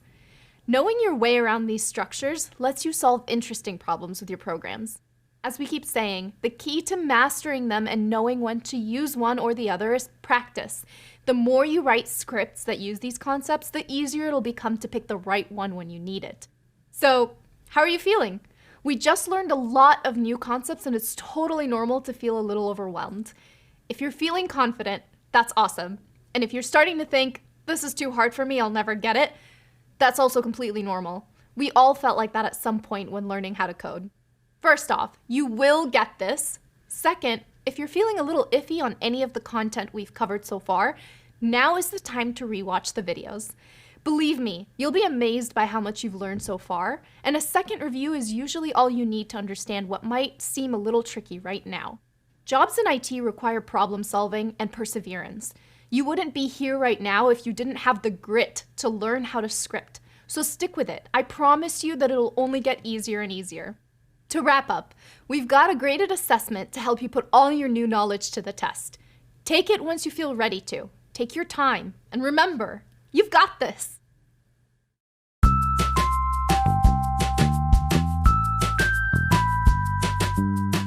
So, back when I was working in Argentina as a software developer, I once had to write a really complicated script that calculated how many boxes of different sizes one could put in a shipping container. So there was this shipping container with one specific size, and then there were like a bunch of different boxes of different sizes that you could put in the shipping container. And I did a ton of research. I banged my head against the wall a bunch of times, but eventually I got a program that worked like well enough, and I was happy with it. The user was happy with it. It wasn't perfect, and I was like a little bit unsatisfied, but it was good enough. And then the next semester in university, I learned about this problem, about how this is not a solvable problem, and that there was no way I could get to a perfect solution because it's not a solvable problem. And actually my good enough solution was really as good as it could get.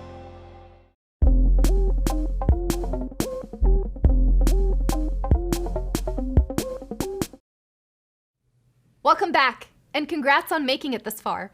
Our journey together is getting more and more interesting, don't you think? Let's take a second to review what you've accomplished so far. We've now gone over all the basic syntax of Python and then checked out the most common data structures: strings, lists, and dictionaries. These let our scripts do a bunch of cool things like processing text, iterating through elements to do an operation on each, finding out the frequency of an element, and a whole lot more. In the next videos, we're going to focus on a bunch of new concepts. We're going to dive into object-oriented programming, which is a way of thinking about and implementing our code. We'll discuss how to create our own objects and how to use many of Python's interesting capabilities. We're going to learn a lot of new terminology too. As usual, we'll include cheat sheets in the references and in the readings for you to refer to whenever you need a quick refresher. And as always, if something isn't clear right away, remember that you can review the content and do the practice exercises as many times as you need. Okay, ready for your orientation on object-oriented programming? There's a lot to cover, so let's jump right in.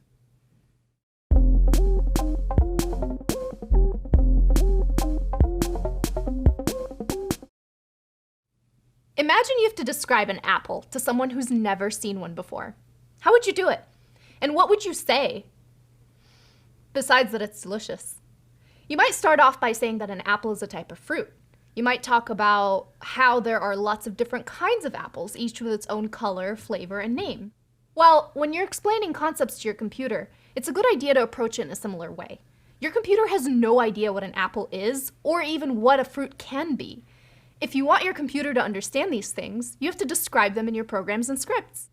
Up to now, we've discussed elements of syntax like variables, functions, loops, and some more complex data structures like lists and dictionaries. These are powerful tools in an IT specialist's toolbox, but it can still be difficult to translate real-world concepts like what's an apple or what's a user account into programs. To make it easier for computers to understand these new concepts, Python uses a programming pattern called object-oriented programming, which models concepts using classes and objects. This is a flexible, powerful paradigm where classes represent and define concepts, while objects are instances of classes. In our apple example, we could have a class called apple that defines the characteristics of an apple. We could then have a bunch of instances of that apple class, which are the individual objects of that class. The idea of object-oriented programming might sound abstract and complex, but you've actually been using objects already without even realizing it. Almost everything in Python is an object. All of the numbers, strings, lists, and dictionaries we've seen so far, and have used in our exercises and quizzes, have been objects. And each of them was an instance of a class representing a concept. The core, apple pun intended, concept of object-oriented programming comes down to attributes and methods associated with a type. The attributes are the characteristics associated to a type, and the methods are the functions associated to a type. In the apple example, the attributes are the color and flavor. What would the methods be? Well, it depends on what we're going to do with the apple. We could maybe have a cut method that turns one whole apple into 4 slices. Or we could have an eat method that reduces the amount of apple available with every bite. Let's think about a more IT-focused example, like a file in our computer. A file has lots of attributes. It has a name, a size, the date it was created, permissions to access it, its contents, and a whole lot more.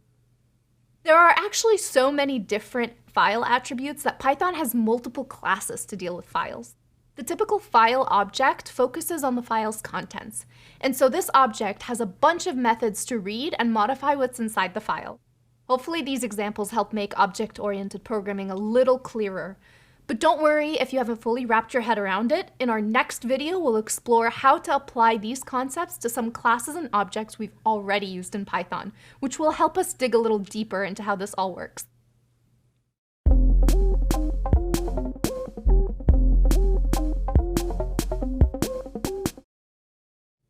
Remember how we used the type function when checking what type a certain variable was? Let's do that again now.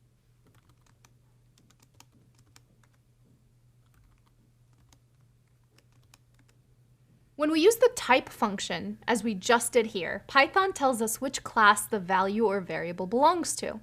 And since this is a class, it has a bunch of attributes and methods associated with it. Let's take the string class for an example. In this case, the only attribute is the contents of the string. What about the methods? Well, in earlier videos, we looked at a bunch of methods provided by the string class, like upper, to create an uppercase version of the string, or isNumeric, which checks whether or not the contents are all numeric. Each string we've used in Python up to now has been a different instance of the string class. They all had the same methods, but the contents were different. This meant that the result of calling those methods was different also. You can get your computer to list all the attributes and methods in a class. To do that, just use the dir function. This gets the interpreter to print to the screen a list of all the attributes and methods. Whoa, that's a lot of items. Let's break this down a little bit so we all understand what's going on. The first bunch here are special methods that begin and end with double underscores. These methods aren't usually called by those weird names. Instead, they're called by some of the internal Python functions. For example, the __len__ method is called by the len function that we've used before to find out the length of a string. Or the __ge__ method is used to compare if one string is greater than or equal to another when using the greater than or equal to operator. After the special methods, we see a lot of string methods that we've already come across. This list gives the names of all the methods, but it doesn't tell us how we can use them. There's a different function to tell us that, which is called help. Let's give that one a go.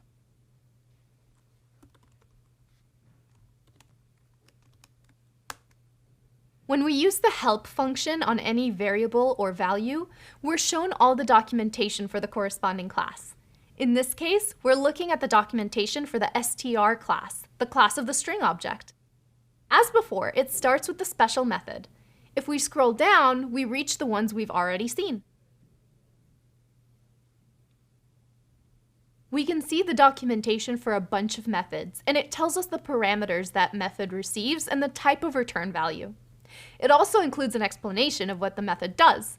For the count method, we can see that it receives the substring that will be counted, and it has optional start and end arguments to indicate which slice of the string would be looked at. We know they're optional because they're written between square brackets. In general, being able to read and understand a method's documentation is super important when you're writing your own code. Using the dir and help functions puts all the documentation right at your fingertips. This makes it so much easier to figure out how to use something for the first time. When you're done looking at documentation, you can just type Q to quit. Python comes with a lot of classes already predefined for us, which is super useful.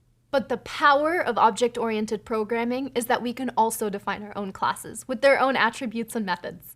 While you might not need to do this when writing a simple script, as your programs grow in complexity, object-oriented programming will help you get the most out of the language. And that includes being able to define your own classes. Up next, we'll dive into how to write our own class definitions with their own attributes and methods. Let's get to it.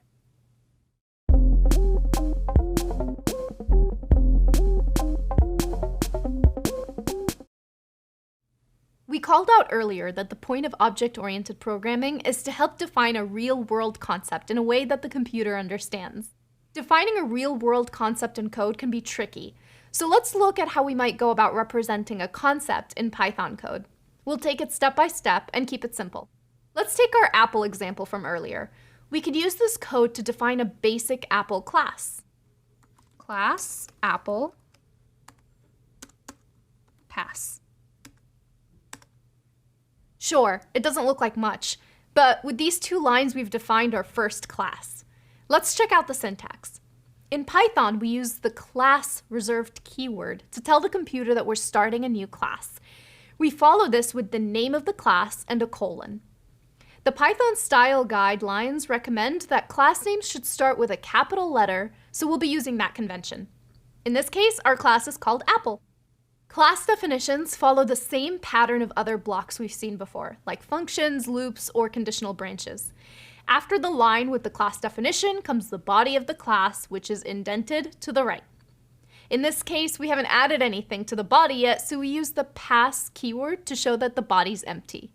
We can also use the same keyword as a placeholder in any empty Python block. So, how might we expand our definition of the Apple class? Well, it would probably have the same attributes that represent the information we want to associate with an apple, like color and flavor. We can add that information like this. Class, Apple, color, we'll set that to an empty string. And same with flavor, we'll set that to an empty string for now. So, here we're defining two attributes, color and flavor. We define them as strings because that's what we expect these attributes to be. At the moment, they're empty strings since we don't know what values these attributes will have. See how we don't need the past keyword anymore now that we've got an actual body for the class? All right, now that we've got an apple class and some attributes, let's see our apple in action.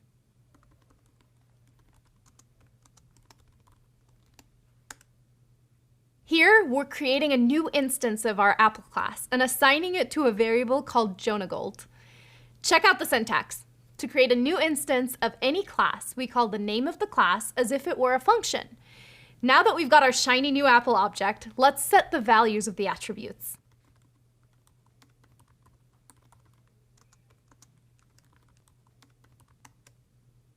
All right, we've just set the color and the flavor as string values. To check that it worked, let's try retrieving them both and printing them to the screen. Print jonagold.color. Print jonagold.flavor. The syntax used to access the attributes is called dot notation because of the dot used in the expression. Dot notation lets you access any of the abilities that the object might have, called methods, or information that it might store, called attributes, like flavor.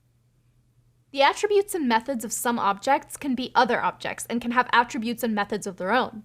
For example, we could use the upper method to turn the string of the color attribute to uppercase. So print jonagold.color.upper. So far, we've created one instance of the apple class and set its attributes and checked that they are now correctly set.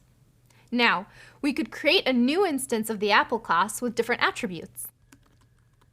Golden equals apple. Golden.color. We'll set that to yellow. And golden.flavor equals soft.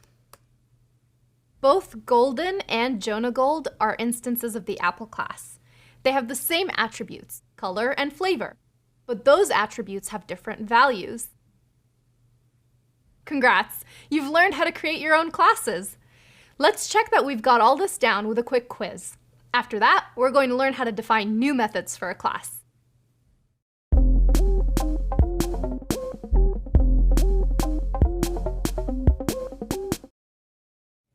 So, how are you doing so far? Is everything making sense? Are all those apple examples making you hungry? Feel free to pause and grab a snack if that's what you need. We called out earlier that we use methods to get objects to do stuff. We've seen several methods in our examples so far, like lower for strings, append for lists, or values for dictionaries. The key to understanding methods is this. Methods are functions that operate on the attributes of a specific instance of a class. When we call the append method on a list, we're adding an element to the end of that specific list and not to any other lists. When we call the lower method on a string, we're making the contents of that specific string lowercase. How exactly does this happen? Let's take a closer look by defining our own methods. First, we need to define a class and create an instance of it, like we've done before. Nice! We've created a Piglet class. While our new Piglet might be cute, it can't do a whole lot right now. What if we wanted to give it a voice? For objects to perform actions, they need methods. And as we called out before, a method is a function that operates on a single instance of an object. Let's add a method to our class. You can see here that we start defining a method with the def keyword, just like we would for a function. And see how the line with the def keyword is indented to the right inside the Piglet class? That's how we define a function as a method of the class. This function is receiving a parameter called self. This parameter represents the instance that the method is being executed on. Okay, let's try this out and see what happens. Hamlet equals Piglet. Hamlet.speak. And the Piglet goes oink oink. It sure does.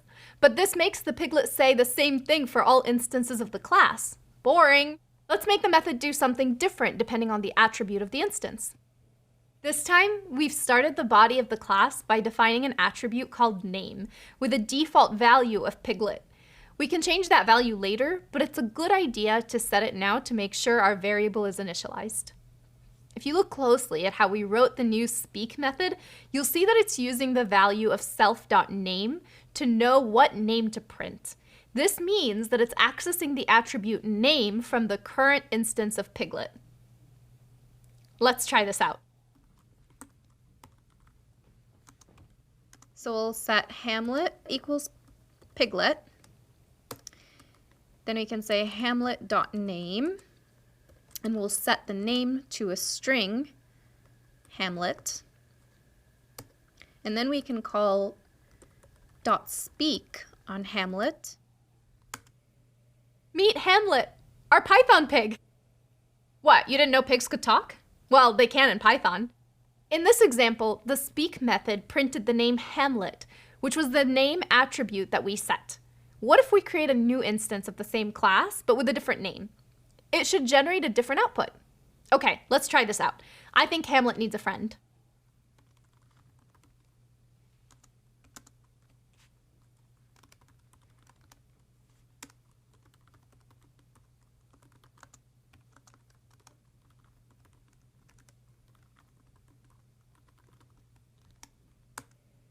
We've now created two instances of the Piglet class, each of them with their own name.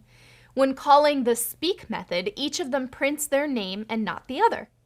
Variables that have different values for different instances of the same class are called instance variables, just like the name variable in this example. Since methods are just functions that belong to a specific class, they can work as any other function, so they can receive more parameters and return values if needed. Let's check out what a method returning a value looks like. In this case, we've created a method that converts the age of our piglet to pig years. So the value that the method returns should change when we change the years attribute of our instance. Let's create an instance and check how this method works. Piggy is 2 years old in human years. How old is he in pig years?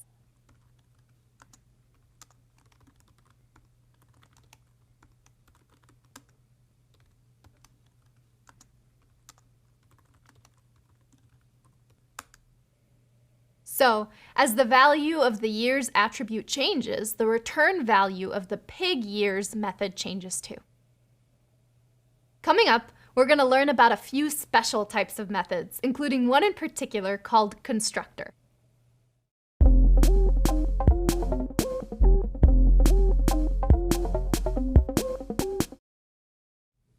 Up to now, we've been creating classes with empty or default values in their attributes, and then setting the attribute values after we've created the object. This works, but it's not ideal. Working this way means we need to write a separate line for each attribute we want to set, and that makes it really easy to forget to set an important value. Us humans are pros at forgetting to do things, even important things. So when writing code, it's a good idea to do things early to prevent from forgetting them later on. So let's set those values as we create the instance. This way we know that our instance has all the important values in it from the moment it's created, and we don't have to worry about it. To do this, we need to use a special method called constructor. Let's go back to our Apple example to see this in action. The constructor of a class is the method that's called when you call the name of the class. It's always named init. You might remember that all methods that start and end with 2 underscores are special methods. Here, we've defined a constructor, one very important special method. This method, on top of the self variable that represents the instance, receives 2 more parameters, color and flavor. And then the method sets those values as the values of the current instance. Let's see how that works with a new instance of the Apple class. Jonah Gold equals apple, and we'll give it red and sweet. Great! And now, let's check that all the attributes were set correctly. Print jonahgold.color. Perfect. So, now by adding a constructor method that sets the attributes, we can create the class and have its values set right when it's created. Pretty handy, right? Constructors aren't the only special methods we can write. When we use the str or print functions to convert an object to a string, we are using a super useful special method. But before we go ahead and define one, let's see what happens when we don't define it.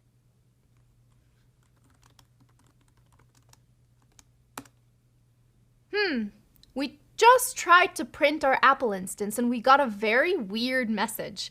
We have the words apple and object in there, but what's the rest of it? Well, when we don't specify a way to print an object, Python uses the default method that prints the position where the object is stored in the computer's memory. This is definitely not what we wanted.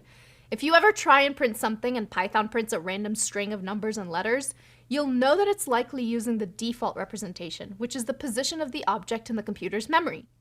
So, how do we tell Python to print something that makes sense for us? We use the special str method, which returns the string that we want to print. Let's see what this looks like.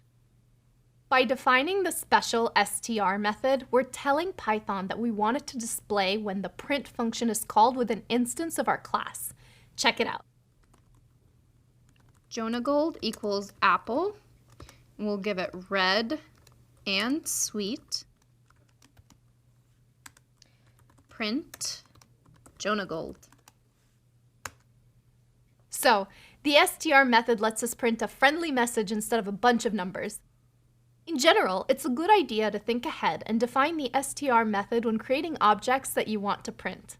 There are a lot of other special methods. We're not going to look at the rest of them here, but you can find pointers to learn more about them in the official documentation.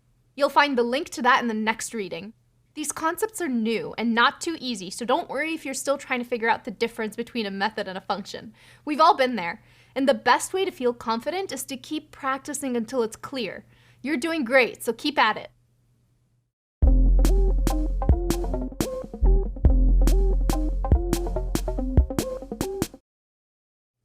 The world of classes and methods can be a little puzzling when you're still learning your way around, and that's why the help function can come in handy.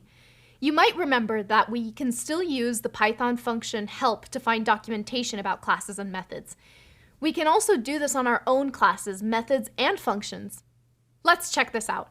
We'll start with the Apple class we used before. And now we'll ask for some help.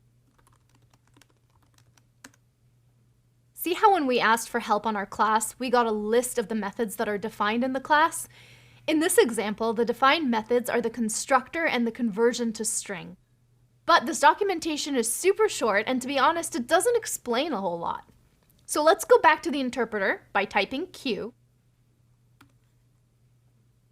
We want our methods, classes, and functions to give us more information when we or someone else use the help function. We can do that by adding a docstring.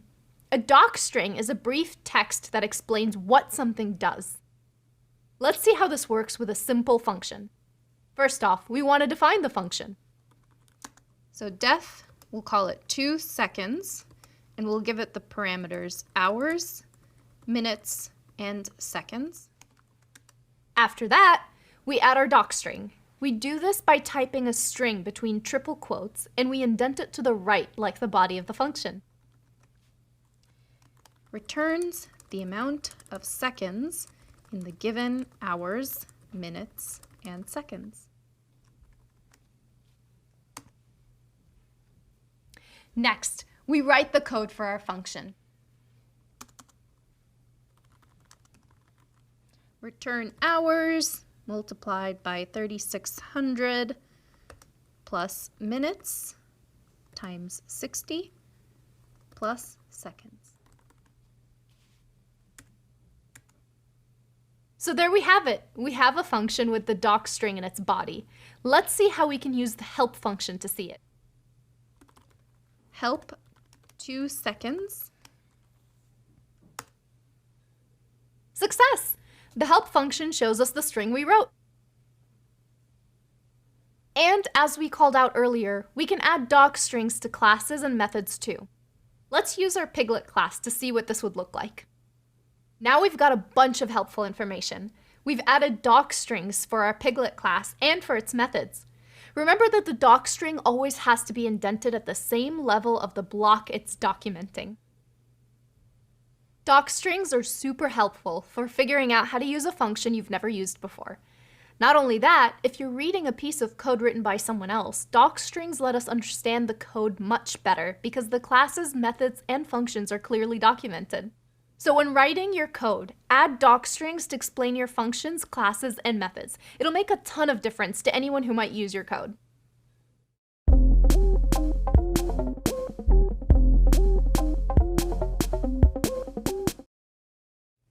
In all our quizzes so far, we've been working with code blocks. Code blocks are a great tool for writing small snippets of code. But now we're tackling more complex problems, so we need a more powerful tool. We're going to start using a new tool called Jupyter Notebooks, kicking off with the next quiz. A Jupyter Notebook is a special kind of document that can contain pieces of programming code. We can execute these pieces of code inside the notebooks, one piece at a time. And the notebooks can also contain other things, like text, images, interactive widgets, and a whole lot more. These extra elements allow us to tell an interactive story with our code exercises. Like code blocks, Jupyter Notebooks lets us edit and run our code in the web browser. The difference is that we can add explanations in between the code, and also the pieces of code are related to each other. Jupyter Notebooks are an open source technology that you can use outside this platform. So if you're interested, you could even run it locally on your computer. So without further ado, let's check out how a Jupyter Notebook works and what you can do with it. We'll first click on Open Notebook and wait until the notebook loads. Now that it's loaded, you can see some explanatory text and a bit of code. We can execute the code by clicking the Run button in the toolbar. Or we can also run it by pressing Shift-Enter on our keyboard. Now that we've run our code, you can see there's a number here next to the first cell. This number tells us that the code has been executed. If a cell generates any output, it'll appear at the end of the cell. Let's try executing the next cell and see if we get an output.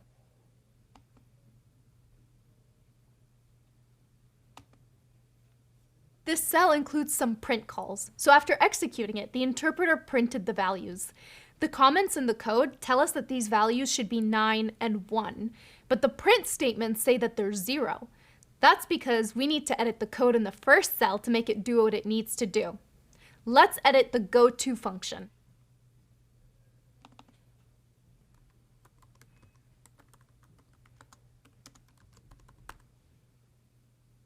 Once we've made the change, we need to re-execute the cell so that the elevator class is modified and an elevator variable is created with the new elevator class.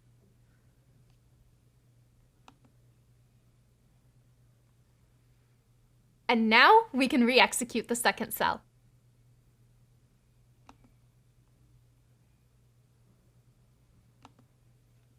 Okay, now we get 10 and -1 instead of 0. But that's still not what our comments say we should get. We've still got work to do on the code to make it do what it's supposed to do. We don't want to get ahead of ourselves though, so let's leave it at that.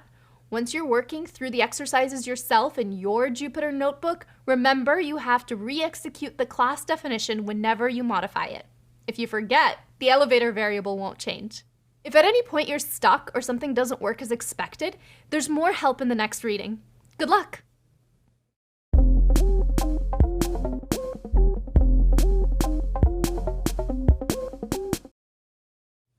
Wow, we've covered a bunch of new stuff in these last few videos. You're doing great. We've learned all about object-oriented programming and how to define our own classes and methods, including special methods like constructors or string conversions.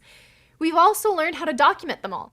We're now going to talk about another aspect of object-oriented programming called inheritance. Just like people have parents, grandparents, and so on, objects have an ancestry. The principle of inheritance lets a programmer build relationships between concepts and group them together. In particular, this allows us to reduce code duplication by generalizing our code. For example, how could we develop our apple representation to include other types of fruit too? Well, one thing we know about an apple is that it's a fruit, so we could define a separate fruit class. We also know that all fruits have a color and taste. So what if we moved our color and flavor attributes into the fruit class? Here, we have a fruit class with a constructor for the color and flavor attributes. Now we can rewrite our apple class and easily add another fruit into the mix too.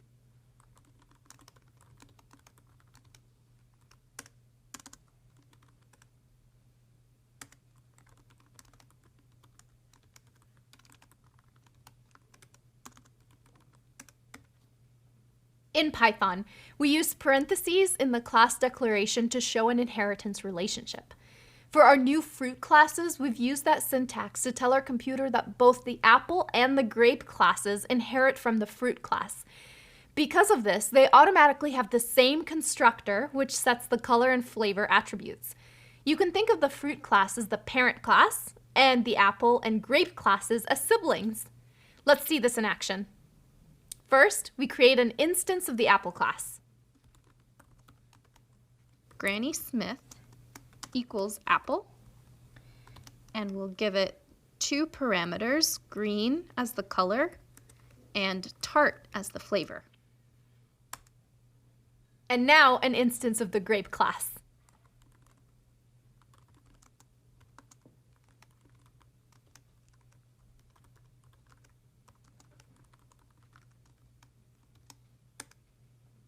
Then, to check that this actually worked, let's print the attributes' values.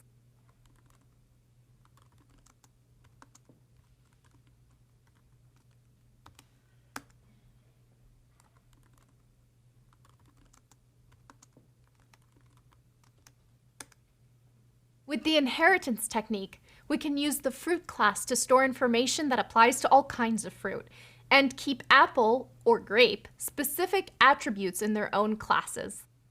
For example, we could have an attribute to track how much of an apple is left after it's partially eaten. Of course, this applies to both attributes and methods. If a class has an attribute or a method defined in it, inheriting classes will have the same attributes and methods defined in them. But we can also get them to behave differently depending on what we change. To explore this, let's go back to our piglet example and change it so that there's a base animal class. In this code, we've defined a general class called animal, which has an attribute to store the sound that the animal makes. The constructor of the class takes the name that will be assigned to the instance when it's created. There's also a speak method that prints the name of the animal together with the sound the animal makes. Then we have a piglet class that inherits from the animal class. We set the value of the sound attribute to oink in the piglet class, and that's the only thing we've modified from the original. Everything else is inherited. Let's see this in action.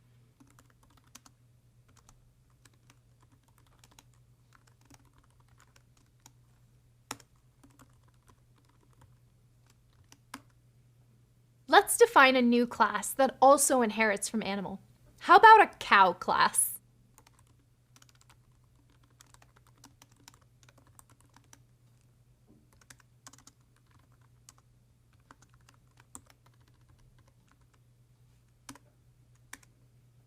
Cool. And to finish, let's create an instance of this class to make it speak.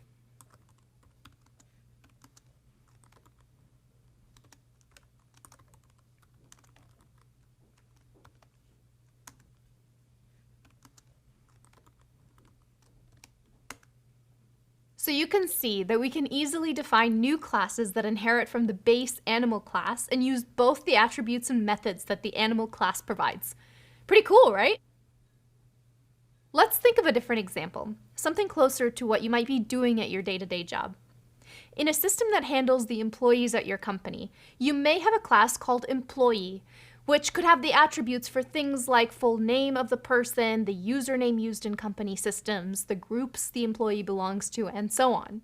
The employee class could have methods to do a bunch of things, like check if an employee belongs to a certain group, or create an email address based on the name and username attributes.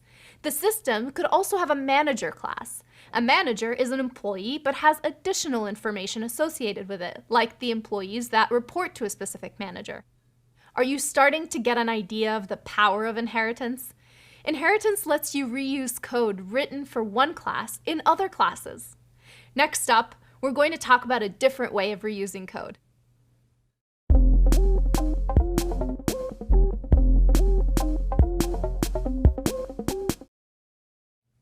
We talked about how inheritance creates an ancestry for our objects.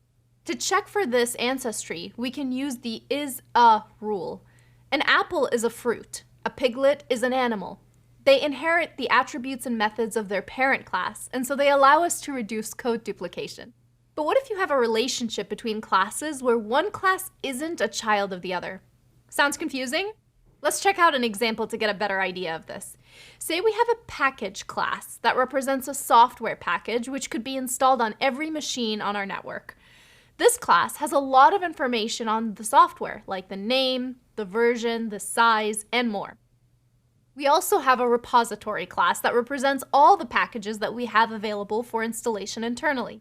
In this class, we want to know how many packages there are and what's the total size of all the packages. In this case, the repository isn't a package and the package isn't a repository. Instead, the repository contains packages. To model this within our code, the repository class will have an attribute that could be a list or a dictionary, which will contain instances of the package class. So for this scenario, we'll make use of the code in the other classes by calling their methods. This is what's called composition. Let's see this in action. We'll first create a repository class that starts with an empty dictionary of packages when it's created. The dictionary will have the names of the packages as keys and the package objects as values.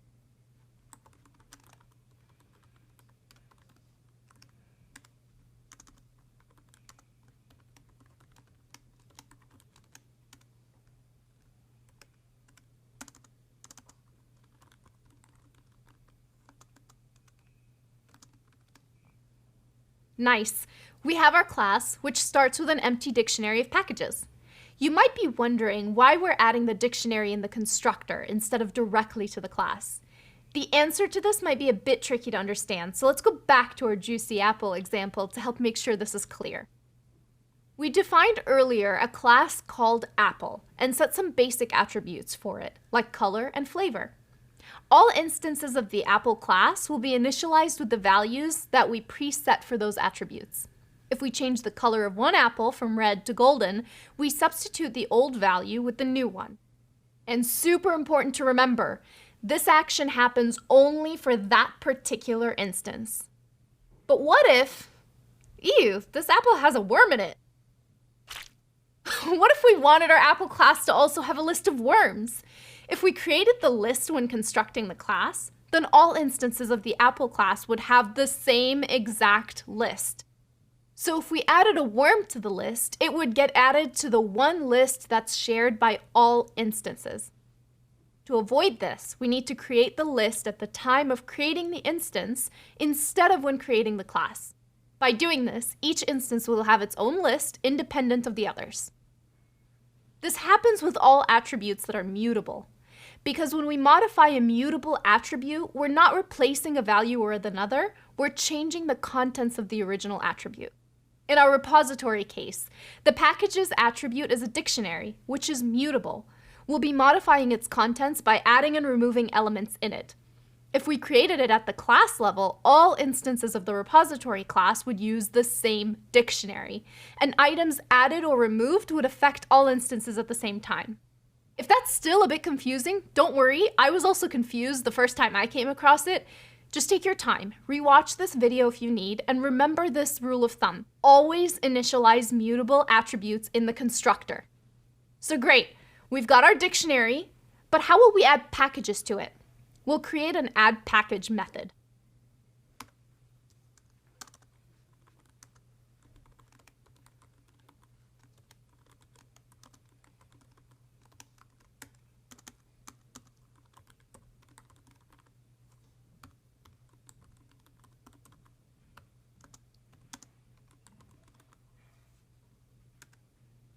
Now we can add packages to the dictionary.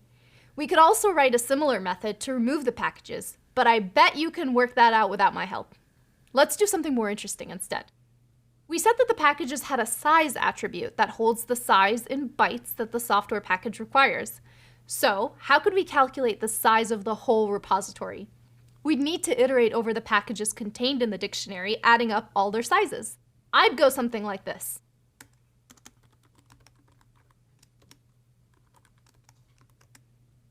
We're going to add up all the sizes. So the first thing we need to do is create a result variable that we'll use to sum up the values.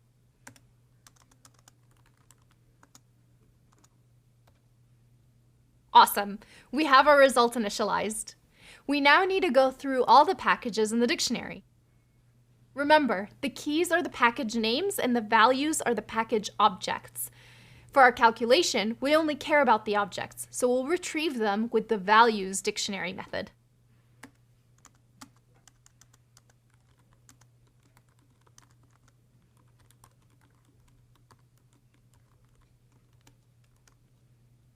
And now, for each package, we want to add the size to the result variable.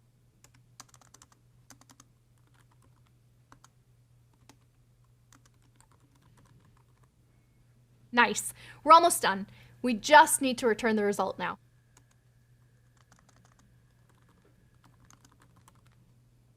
Take a look at the method we've just written. It's a method inside the repository class that's making use of the values method in the dictionary class, and it's accessing the size attribute in the package class. That is the power of composition. When we have other objects as attributes, we can use all their attributes and methods to get our own code to do what we want. Wow, that was pretty complex, huh? Chances are you won't get it the first time around. Most of us don't. So if you're worried you might have missed something, take your time to review the contents. We want you to feel confident before moving on. When you're ready, meet me in the next video, where we're going to talk about a different kind of code reuse, using Python modules.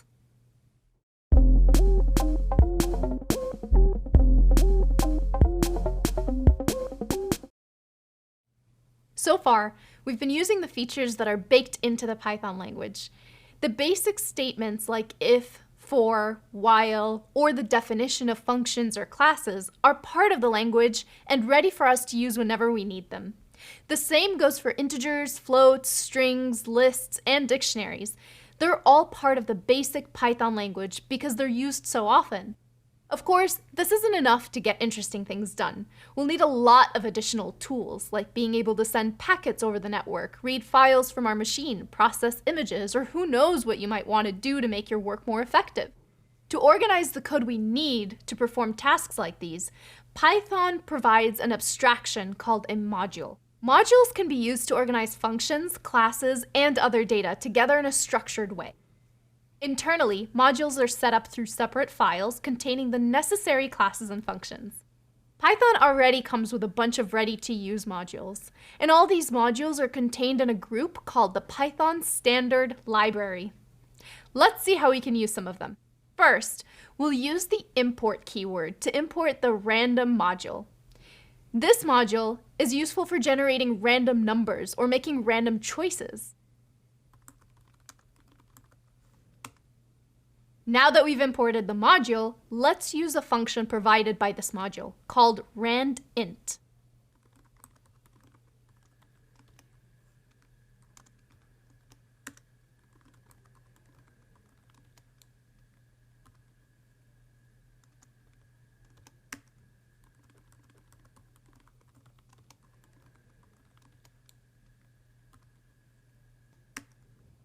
This function receives two parameters and generates a random number between the two parameters that we pass. In this case, we're generating a random number between 1 and 10. As you can see, this function returns different numbers each time it's called. Pretty fun, right? The syntax used for calling a function provided by a module is similar to calling a method provided by a class.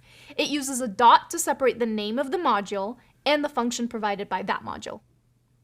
Let's try using a different module. The datetime module. We use this for handling dates and times. And now, let's get the current date.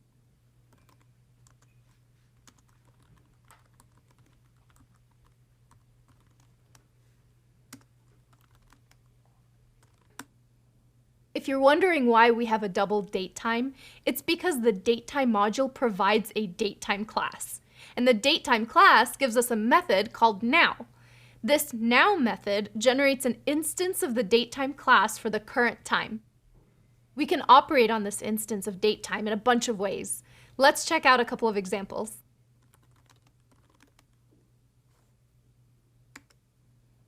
When we call print with an instance of the datetime class, we see the date printed in a specific format. Behind the scenes, the print function is calling the str method of the datetime class, which formats it in the way that we see here. We can also access the instance through its attributes and methods. For example, we can look at the individual parts of the date, like the year, like this. The DateTime module provides more classes than the DateTime class. For example, we can use the Time Delta class to calculate a date in the future or in the past. Let's try this out.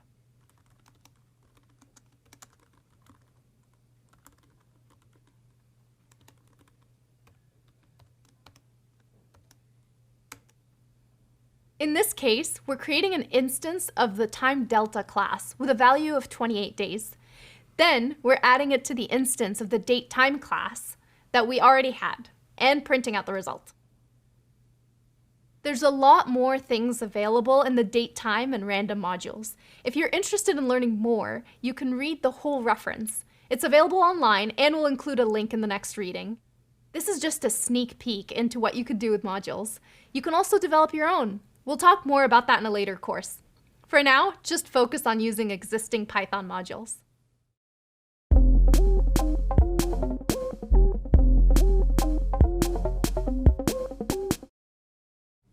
Object orientation is not easy to understand, so congratulations on getting through these concepts. Let's quickly recap the main concepts we've just covered.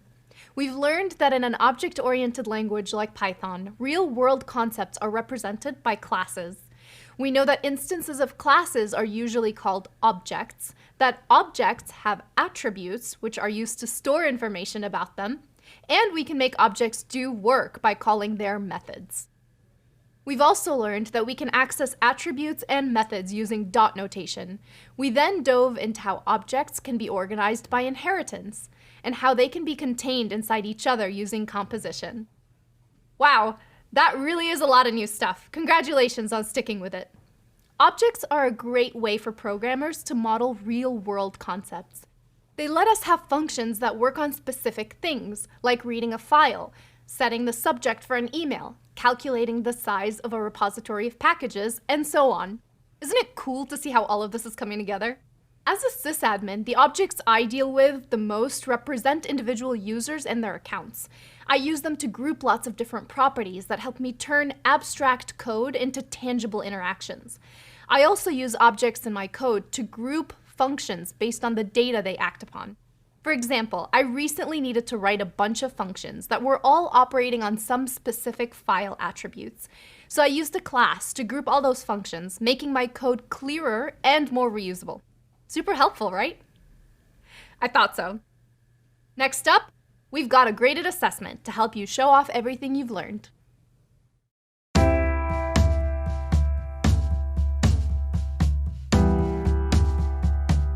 So I really enjoyed writing all of the courses, but in particular, I had the most fun writing course 1 because it was like the basics of Python and it let me go back to my time as a teaching assistant in university. I was a teaching assistant for several years, teaching how to program in Python to first-year students, and I was even part of the team that developed the content for that course. What I felt really excited about when I was a teaching assistant was that I could see the students come in on their first day, fresh, no Python knowledge, no programming knowledge whatsoever, and then after a semester, they would end up coding really cool stuff.